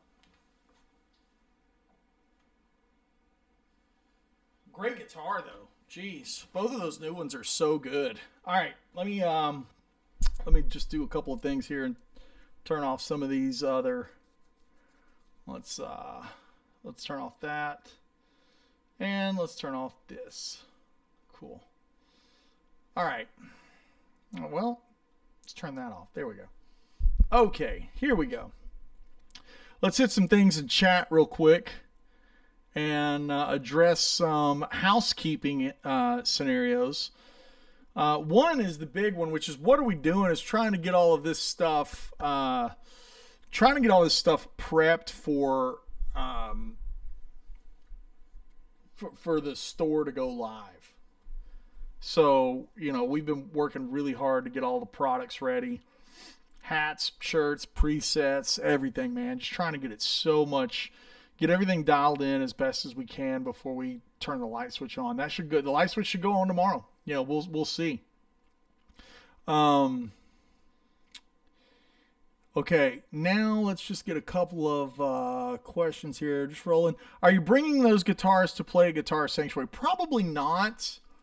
I've got to ship them to Sweetwater because have a clinic tour and I can't carry that many guitars. So I'm going to ship a couple to Sweetwater.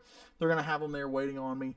And then I'll tour with the purple new Dan Huff Super Strat and the brown whiskey, the whiskey barrel. Hitting a couple of things, right? You're going to be putting these on Axe Change. These will be for sale on my website. Yeah, and Patreon.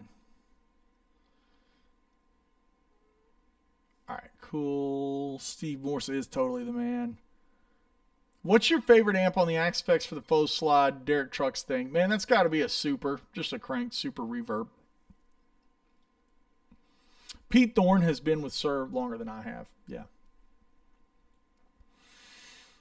Thanks, Sean. I appreciate you, brother.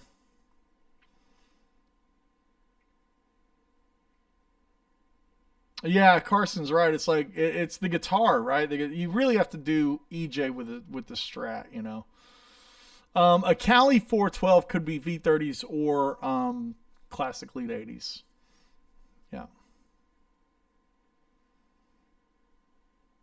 The delays are right on. Yeah.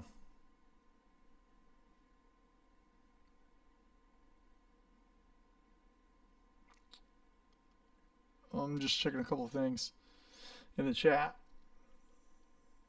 Have you given Bloom a listen? Not in a long time. Yeah, Bloom's killer, but I haven't listened to it in a long time. Do you think it's possible to do the faux slide stuff with hybrid picking as opposed to strictly fingers? I really like the sound of the fingers. But yeah, I mean, you can do it with hybrid. It's just, you got to mess with it. You just kind of sit there and mess with it. RDC is saying, Andy, any quick tips on mastering EJ pentatonics? No problem with 3-note per string, but 2s are brutal. I mean, that's really the thing. You just got to practice the 2s because that's a lot of it. Yeah. It's really all about the 2-note per string stuff to get Eric's thing to sound right. I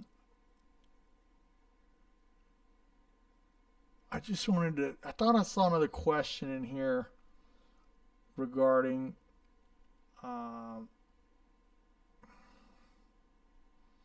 there's Ralph Macchio. Yeah.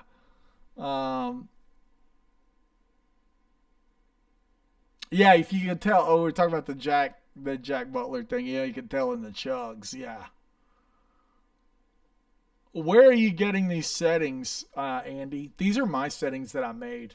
I'm copying them from Axe 3 to FM9. So I actually sat with all of these recordings and kind of did it. What's your favorite amp on the Axe for the Derek Truck stuff? That was that's probably the Super. I mean, it's just hard to beat that for that thing. Most artists have no idea how many of the signature guitars they've sold. That's fake news. TFT 5150. No, any artist can call the manufacturer at any moment in time and just be like, hey, how many have we sold this year? How many have we sold this quarter? Yeah, anybody that says they don't know how many they've sold, they're either so famous, like Carlos Santana, that it doesn't matter. Like, Carlos probably doesn't know because he's so famous it does not matter. John Mayer probably doesn't know because he's living in a crazy high echelon. But anybody that's not that famous, that's not selling out arenas, like John Mayer sells out arenas. Anybody that's a normal professional guitar player, I mean, dude, John Petrucci's a buddy of mine. I guess that's a name drop, whatever. John's a friend, and he's helped me so much over the past couple of years with, GBT mixing the record and getting me with his label distribution guys. I mean, I had dinner with John and Sterling at NAMM, and John knows. He's like, yeah, he knows all about his business. Like, he's John Petrucci. That's why he is John Petrucci. He knows what's going on with his guitars. And he's super famous. He sells out big rooms, famous arenas, famous. Anybody that's at the working professional guy level, and I mean John's up here like with freaking, Petrucci's way up there. But anybody like me or a Timmons or a Mark Letary, yeah, you're just a text message away. You can just text your A&R guy. How many have we sold this quarter? This many. The reason I know how many we've sold of these is we're only offering 100. So it's like I know the number is mega low to begin with. Mega low. Like it's again, I'm not trying to shill you guys on it or whatever, but if you want one of the carbon fiber pickguard guitars, you better check on it today, because they're going to be sold out by the end of the week, no doubt in my mind. Let me just jump down here. Oh, okay. I've got the chat is on fire today. You guys are crushing it, man. You guys are. TFT saying that makes sense. Yeah. Nobody will ever get close to selling as many signature guitars as Les Paul. Yeah, no doubt. No doubt. People forget the Les Paul is a signature guitar. But even so, if you contacted Gibson and been like, how many Les Pauls did you sell this quarter? They could go, beep, boop, beep, this many,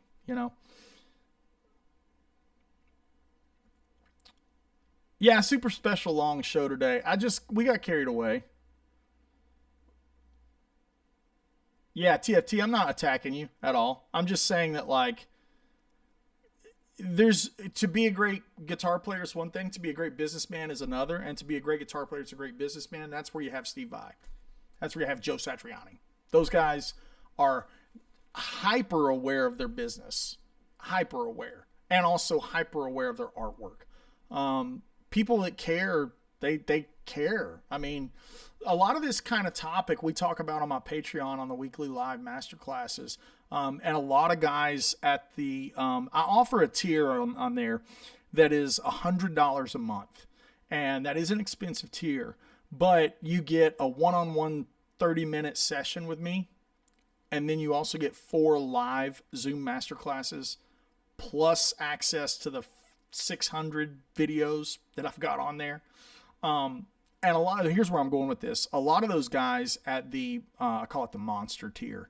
A lot of the guys at the monster tier, they are taking a bit of music business. They use their 30 minutes for music business sessions. They'll bring their albums to me, or their marketing, or their social medias and stuff like that. And I have a good resume. Like, I've done a lot in my career, and I'm very proud of it. And I've everything from playing the biggest award shows in business to doing my own solo stuff. I've seen a lot of different sides of the industry, right? Like, I've seen the side as a hired gun to the stars, right? I've played with some of the biggest artists on the planet. And then I've also done the solo guy thing, and then everything in between, right? So a lot of guys are getting in there and asking these kind of questions in their sessions. So I think it was TFT 5150. I hope this comes across as helpful, what I'm about to say. But if you're a guitar player, and I would venture that you are, and if you want to make money with your guitar, which I would venture that you probably do, even if it's just playing a club on the weekend, be aware of every expense that you have. Be aware of every source of revenue that you have. These are important things. Like, I get an expense breakdown every quarter from every guitar, pedal, everything that I have my hands in from a sales standpoint. Now, on the website, which is where I sell Axe Effects patches, where we'll be selling the new shirts and hats and coasters and whiskey glasses and all the cool new things coming. We do a monthly breakdown. We don't even do it quarterly. We've been doing a monthly breakdown It's important to know what's going on. Like, how many CDs did you order? How many CDs have you sold? Like, this stuff's valuable information. So I think that you are a little bit correct in saying guitar players don't know how many units they've sold. Those guitar players, their last names are Mayer, right? Like, they live in an echelon, or their last name is Santana, or maybe even Tremonti. I bet you Mark Tremonti doesn't follow up on how many units he sold, because PRS is the house that Tremonti built. Like, there was PRS before Tremonti, and there's PRS after Tremonti, and that's a fact. You call Paul Smith right now and say, "Hey man, what was business like before Tremonti and after?" And he'll tell you straight up. So Mark Tremonti's probably in that echelon of John Mayer and Santana, where they're so damn famous. They don't even care. Like, it's like, I don't care anymore. I bought my third Dumble. They're living in that world. But guys on the Ibanez roster, like Tim Henson, I'd be surprised if Tim doesn't know what he's getting every quarter, as far as how many units sold. I'd be guys you're not gonna, like Rabia, Fluff, Tosin Abasi, who owns his own guitar company, Ola Englund, who owns his own guitar company. I guarantee you know that they know how many units they're selling, for sure. There's no doubt in my mind Ola doesn't get a quarterly breakdown of how many units sold. No doubt in my mind. That's just being good business. Like, that's just being smart. Like, if you just throw that up in the wind and peace, love, I'm about the music. Well, you're going to be about the music. You ain't going to be able to pay your mortgage with it. You need to really be on top of things, and that's just one sliver of it. You need to be on that same kind of level across the board with your gigs, with your taxes. Like, I always wait till December, and then I start buying all my tools and assets for the following year, right? Like, in December, I bought a Dr. Z, I bought an Explorer, I bought a new desk, I bought a new controller, because these are all the tools that I've taken inventory that I'm going to need, that I wanted to upgrade, that I'm going to need to upgrade, and I better get it in this tax year, right? It's all of that. Yeah, Fluff's knowledge of his business is impressive. Chuck Keller chiming in with the understatement of the century. Like, Fluff knows his game, right? I think, personally, the Fluff Boogie thing, that should be resolved. I'm not saying by who or whatever. You can think what you want, but if I was Boogie and I was putting out Mark IVs and Dual Rex, I'd for sure want Fluff. But Fluff's with Marshall now, so I guess that ship's kind of set sail. Who knows, right? Like, this is all the kind of conversation that we're talking about, and it's all being honest and transparent. One of the things I like to do with you guys, and especially my Patreon Woodshed members, is transparency. It's one of the things that's so valuable about that platform, is because it's behind a paywall. I can be extra transparent and can control the privacy. Like, this is the Woodshed episodes we do weekly here on YouTube. They're free, and they're just open for the public, so anybody can just see what I say or think all the time, right? Like, over there, it's a little more controlled. Carson Fee chiming in. Speaking of Woodshed members, Zach Wild guitars are Schecters, right? In a sense, there's probably a manufacturing deal that Zach's got, but technically they are Wild guitars, right? Technically, from a business standpoint, they would fall under some kind of deal that Wild Guitars has struck to get Schecter to manufacture them. Carson's saying, started my own pedal company. I can write off the 5 guitars I bought and all the pedals for research. Absolutely. Yeah, for sure. Because if you make pedals, you're going to want to know what they sound like with every different type of guitar, right? Like, you're going to want to know what they sound like with a Les Paul. You're going to want to know what they sound like with a Wolfgang. You're going to want to know what they sound like with a Strat. Yeah, for sure. Yeah, Fluff is a hyper sharp dude, Scott, for sure. Cam is saying Steve Morse said for many years ago in an interview that he had to put the guitar playing aside and focus to strengthen the business side, promoting as an artist. It's 90% business. It really is, man. Like, we all can sit at home and play guitar for free and make ourselves happy. But if you want to monetize, there's, you got to be wise in your decisions and your bookkeeping and what it looks like, right? Like, I would think if I said it like this, I'm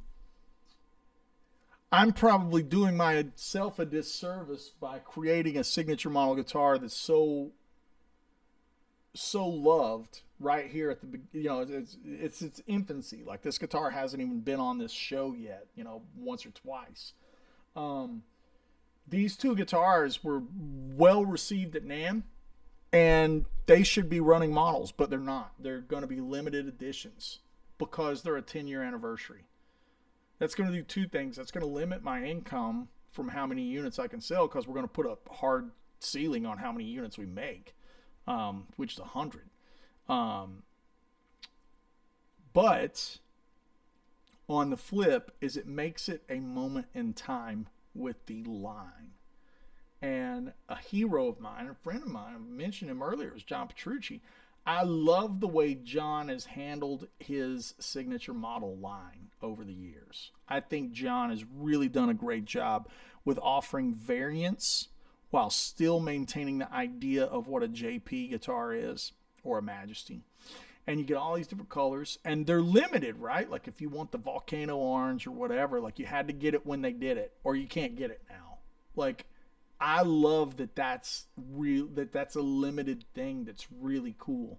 That also makes that line a great guitar, and this is something I want to create with any signature gear, is make things that solve problems that work well as the primary focus, not make something that's so unique to you that it only serves you. Gearbox was a pedal they're American made.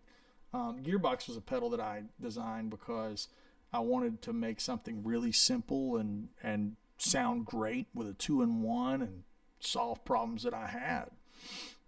Successful because of that, right? The whiskey model AW guitar is one of the flagship guitars for Sir, and it's not so signature that it only looks like I could play it, right? Like the silver or the brown or whatever, they just look like good guitars. They don't have like Louis Vuitton logos everywhere, or like, samurai swords on them, right? It's like they're not so unique. They like the Van Halen guitar. Anytime you play the Stripe guitar, you're like, yeah, it's the Van Halen guitar. It's so unique that it only exists for Ed.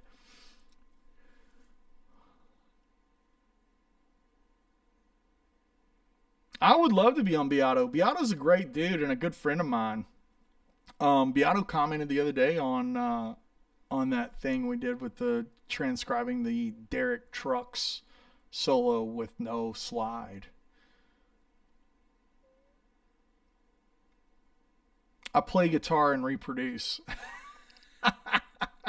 What a great! I mean, that should just be on a T-shirt. Maybe I put that on a T-shirt. I play guitar and reproduce. RG Shredder is chiming in with a $5 here. Thank you, RG. I appreciate the beer money. He says, "What's the reason you do your high cut in the parametric EQ block as opposed to the cab block like you did with the low cut?" It sounds different. It just, the top end from the amp and the cab needs to sound like it does, and then shape it from there. I don't know why. It just sounds different. I just like it. Kyle Renfro's in the house.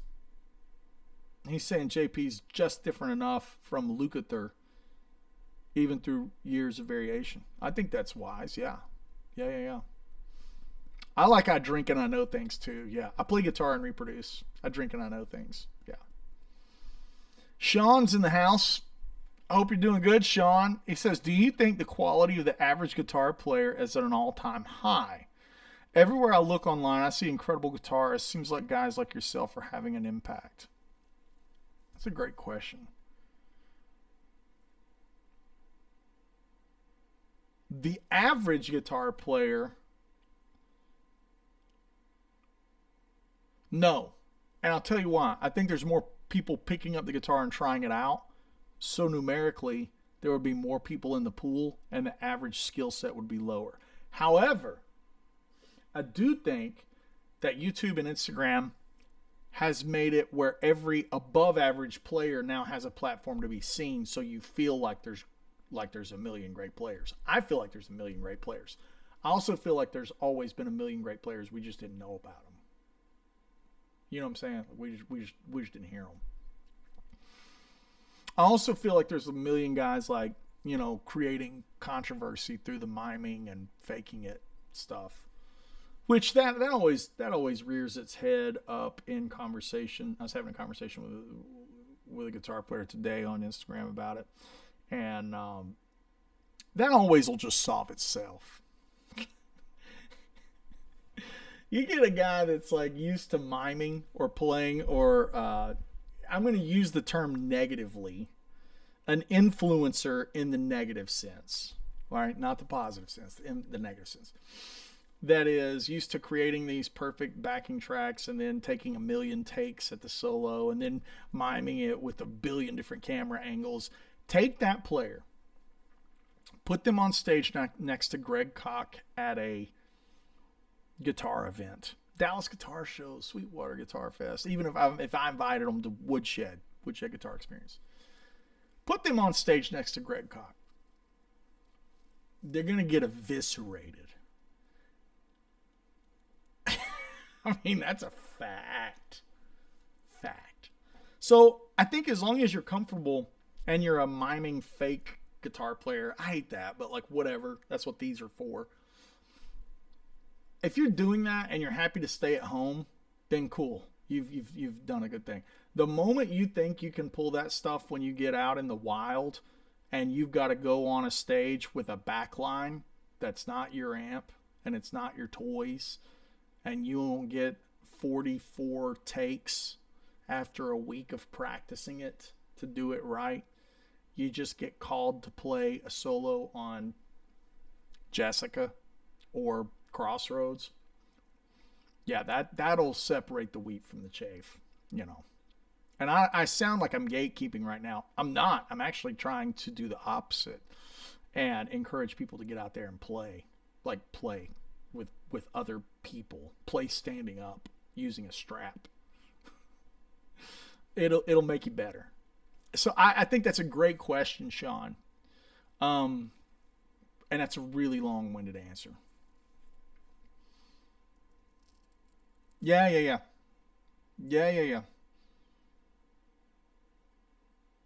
Man, thanks, Big D.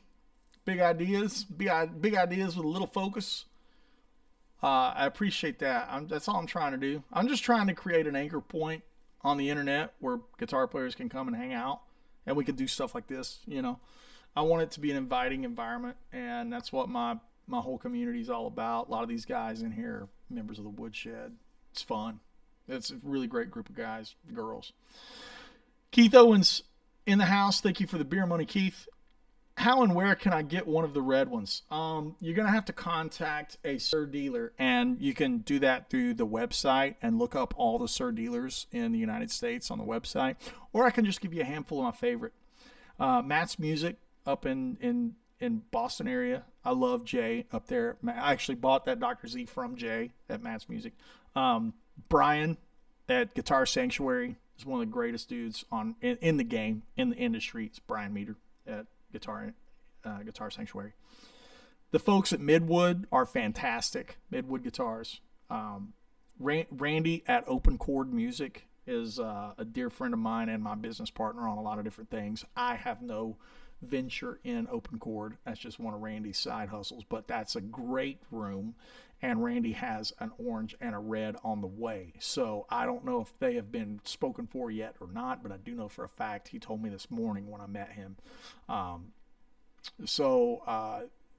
Wildwood is a Sir dealer that's fantastic. There's some really great ones, man. Firehouse Guitars, Sweetwater, obviously, but I don't know what Sweetwater's deal is with the limited ones, because they're a high volume dealer, but they're still only going to get one orange and one red. Like, that's kind of the thing. Nobody's going to get a lot of, like, it's I wanted it to make it where the orange and the red anniversary models, one dealer couldn't buy up the whole allotment, you know.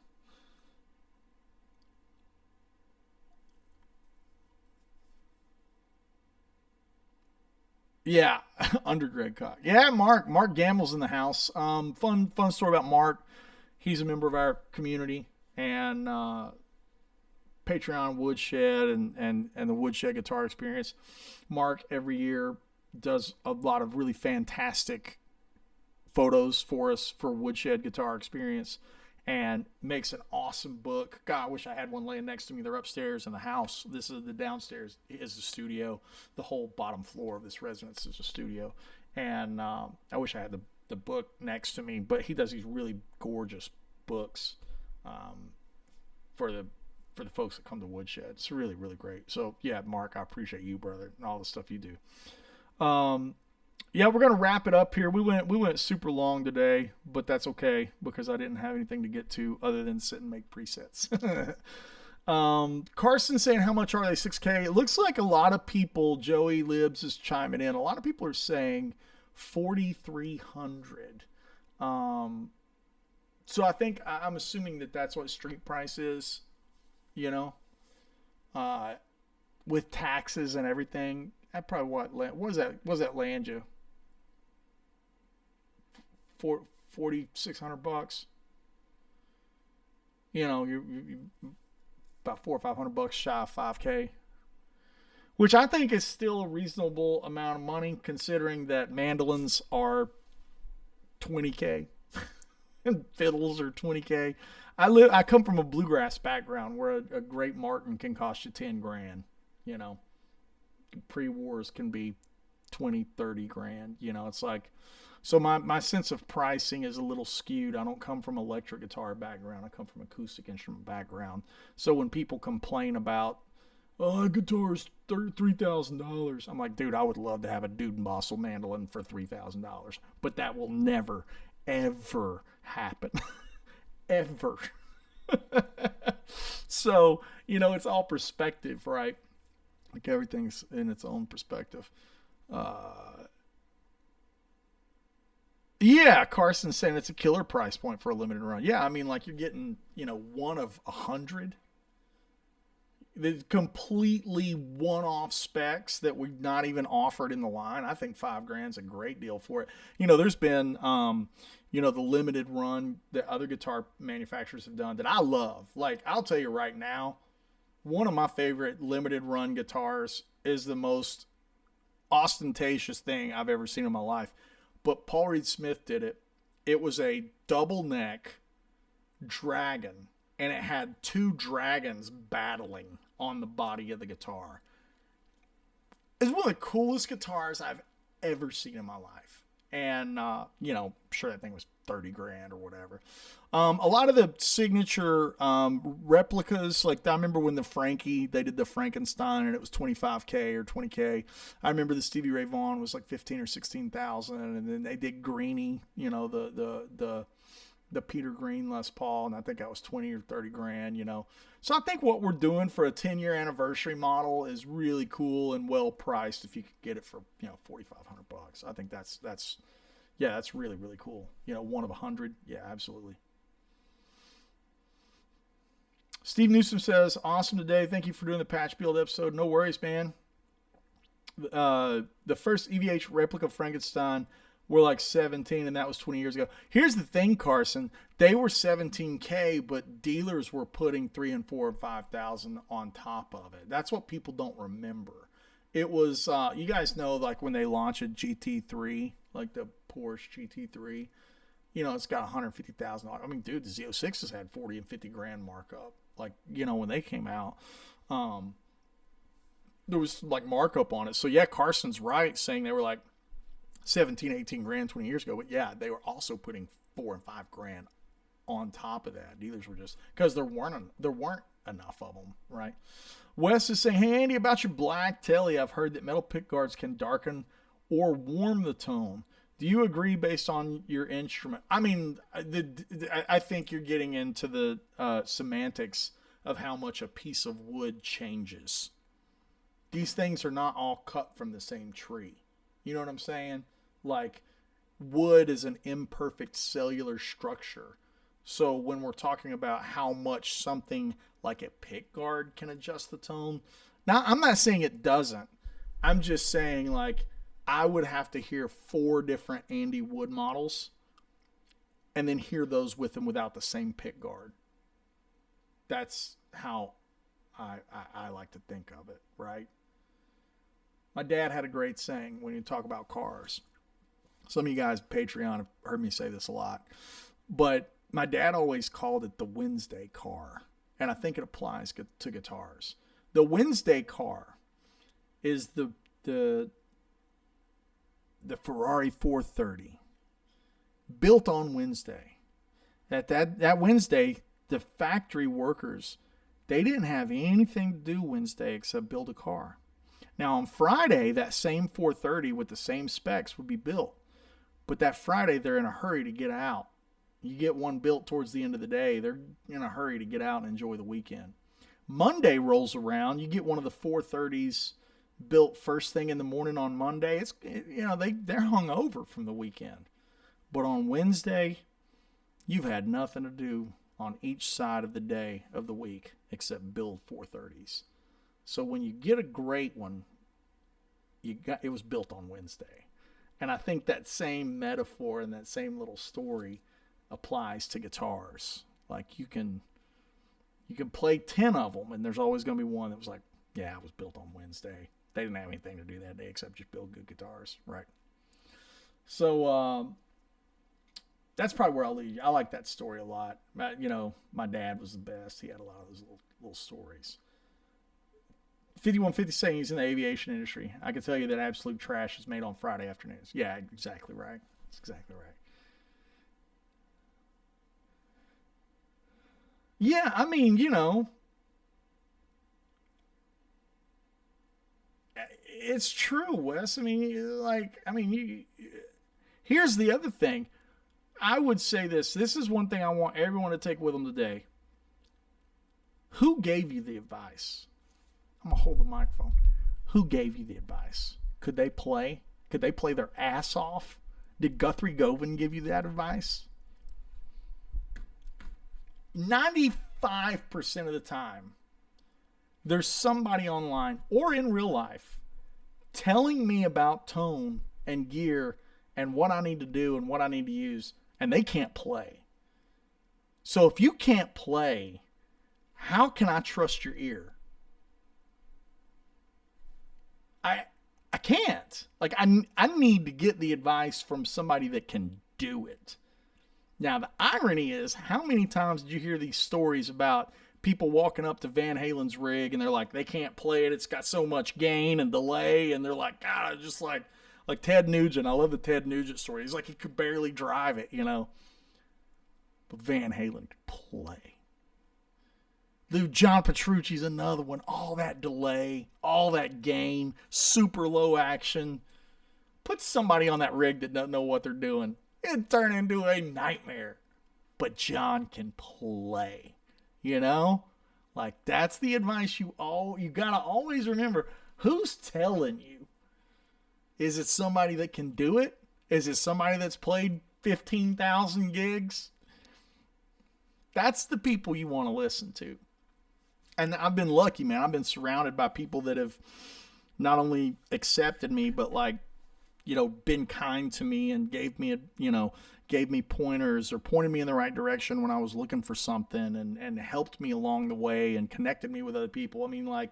There's not enough ink in the barrel to give thanks to Brent Mason and Andy Timmons and those guys that have, been kind to me, like Eric Johnson, just wealth of knowledge. Spent, a few days with Eric, and he was just an open book, man. Just the best. Mark Letary, Greg Koch. These guys, they're just, that's who you listen to. You listen to the guys that can play, and when I go to, somebody's channel, I'm looking for, if I want heavy tones, heavy guitar tones, I'm going to listen to Adam from Killswitch. If he's in an interview, I'm going to pay attention. Ola England, Ryan, Fluff. Yeah, Fluff is not just a YouTuber guy. Dude has toured. He's paid his dues. He knows what it's like to play a gig standing up. Dude knows his tone. especially with like dual Rex and boogies and getting a big rock, heavy rock tone. Like, yeah, you listen to those guys. When it's somebody on username 347 on Facebook, like telling me that compressors suck, I'm gonna be like, dude, get out of here. You don't know what you're talking about. Like, you do not know what you're talking about. I'll always go on the videos that are the comments that'll like, trash talk. I'll always go to their page every time, and it's garbage. It's just cannot play. Cannot play the guitar. Don't be talking trash. It's so good to me, right? Yeah, so, that's the thing. I mean, Sahar, you're saying not necessarily true. Rick Rubin can't play, but his opinion is obvious. Rick Rubin played on those records. He had a punk band. Don't let him undersell it. Like, Rick Rubin is like King Humility, King Humble. But dude can play. He played guitar on those Beastie Boys records. Says in the Beato interview. Like, he can do it. He could. I mean, so is he Herbie Hancock? No, but I think that's what he means. I think he's so humble, he's downplaying his musical expertise. Might be the right way. I mean, look at Beato. Beato can play. Beato can play the guitar. He can play the piano. Like, Beato can do it, No, Wes. I'm not coming at you. I'm kind of, I guess, just kind of side chaining a little vent sesh. We're just kind of like airing the grievances. Yeah. It's always just kind of, getting out there and playing them and hearing for yourself, the Festivus.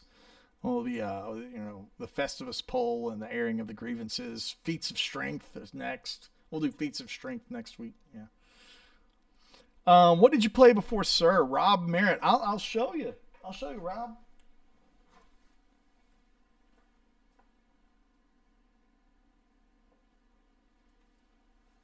I had a handful of Tom Anderson guitars, and this is the one that I still have.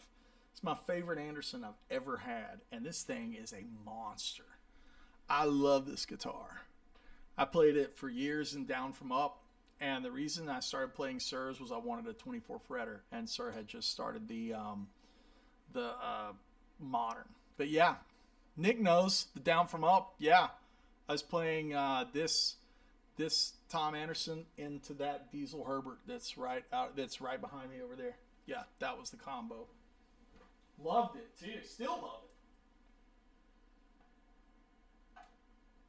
Yeah, and for that matter, kids, if I'm not mistaken, the rhythm guitar is on the title track of the new record, Charisma. I think they're the Anderson into that Diesel. I mean, we use that combo. Like, anytime you put the Tom, I think that's one of the greatest tonal combinations I've ever come across, is the Tom Anderson drop tops with like the H3 pickup into a Diesel Herbert. Dude, it sounds good. It just sounds big. It sounds like huge. Yeah, total Tyler switching kind of thing. Yeah, Wes knows. Occasionally there would be some silliness that would sneak out there. Yeah. All right, kids. Everyone have a great day. I appreciate you all for, being with us. I'm going to be working on these presets for the rest of the evening, probably into tomorrow. We'll be updating them as we come across it. And, so Sahara, if you want me to come to Denver, please reach out to whatever venue you think I would fit at there. I remember playing in Denver one night. It was the Black Sheep I was with Down From Up on tour. It was us, After Midnight Project, and 10 Years. One of the most fun nights ever was the Black Sheep in Denver. So, yeah. With that said, kids, be blessed. Have a great week. And we will see you Woodshed members tomorrow night for our live Zoom masterclass. See you soon.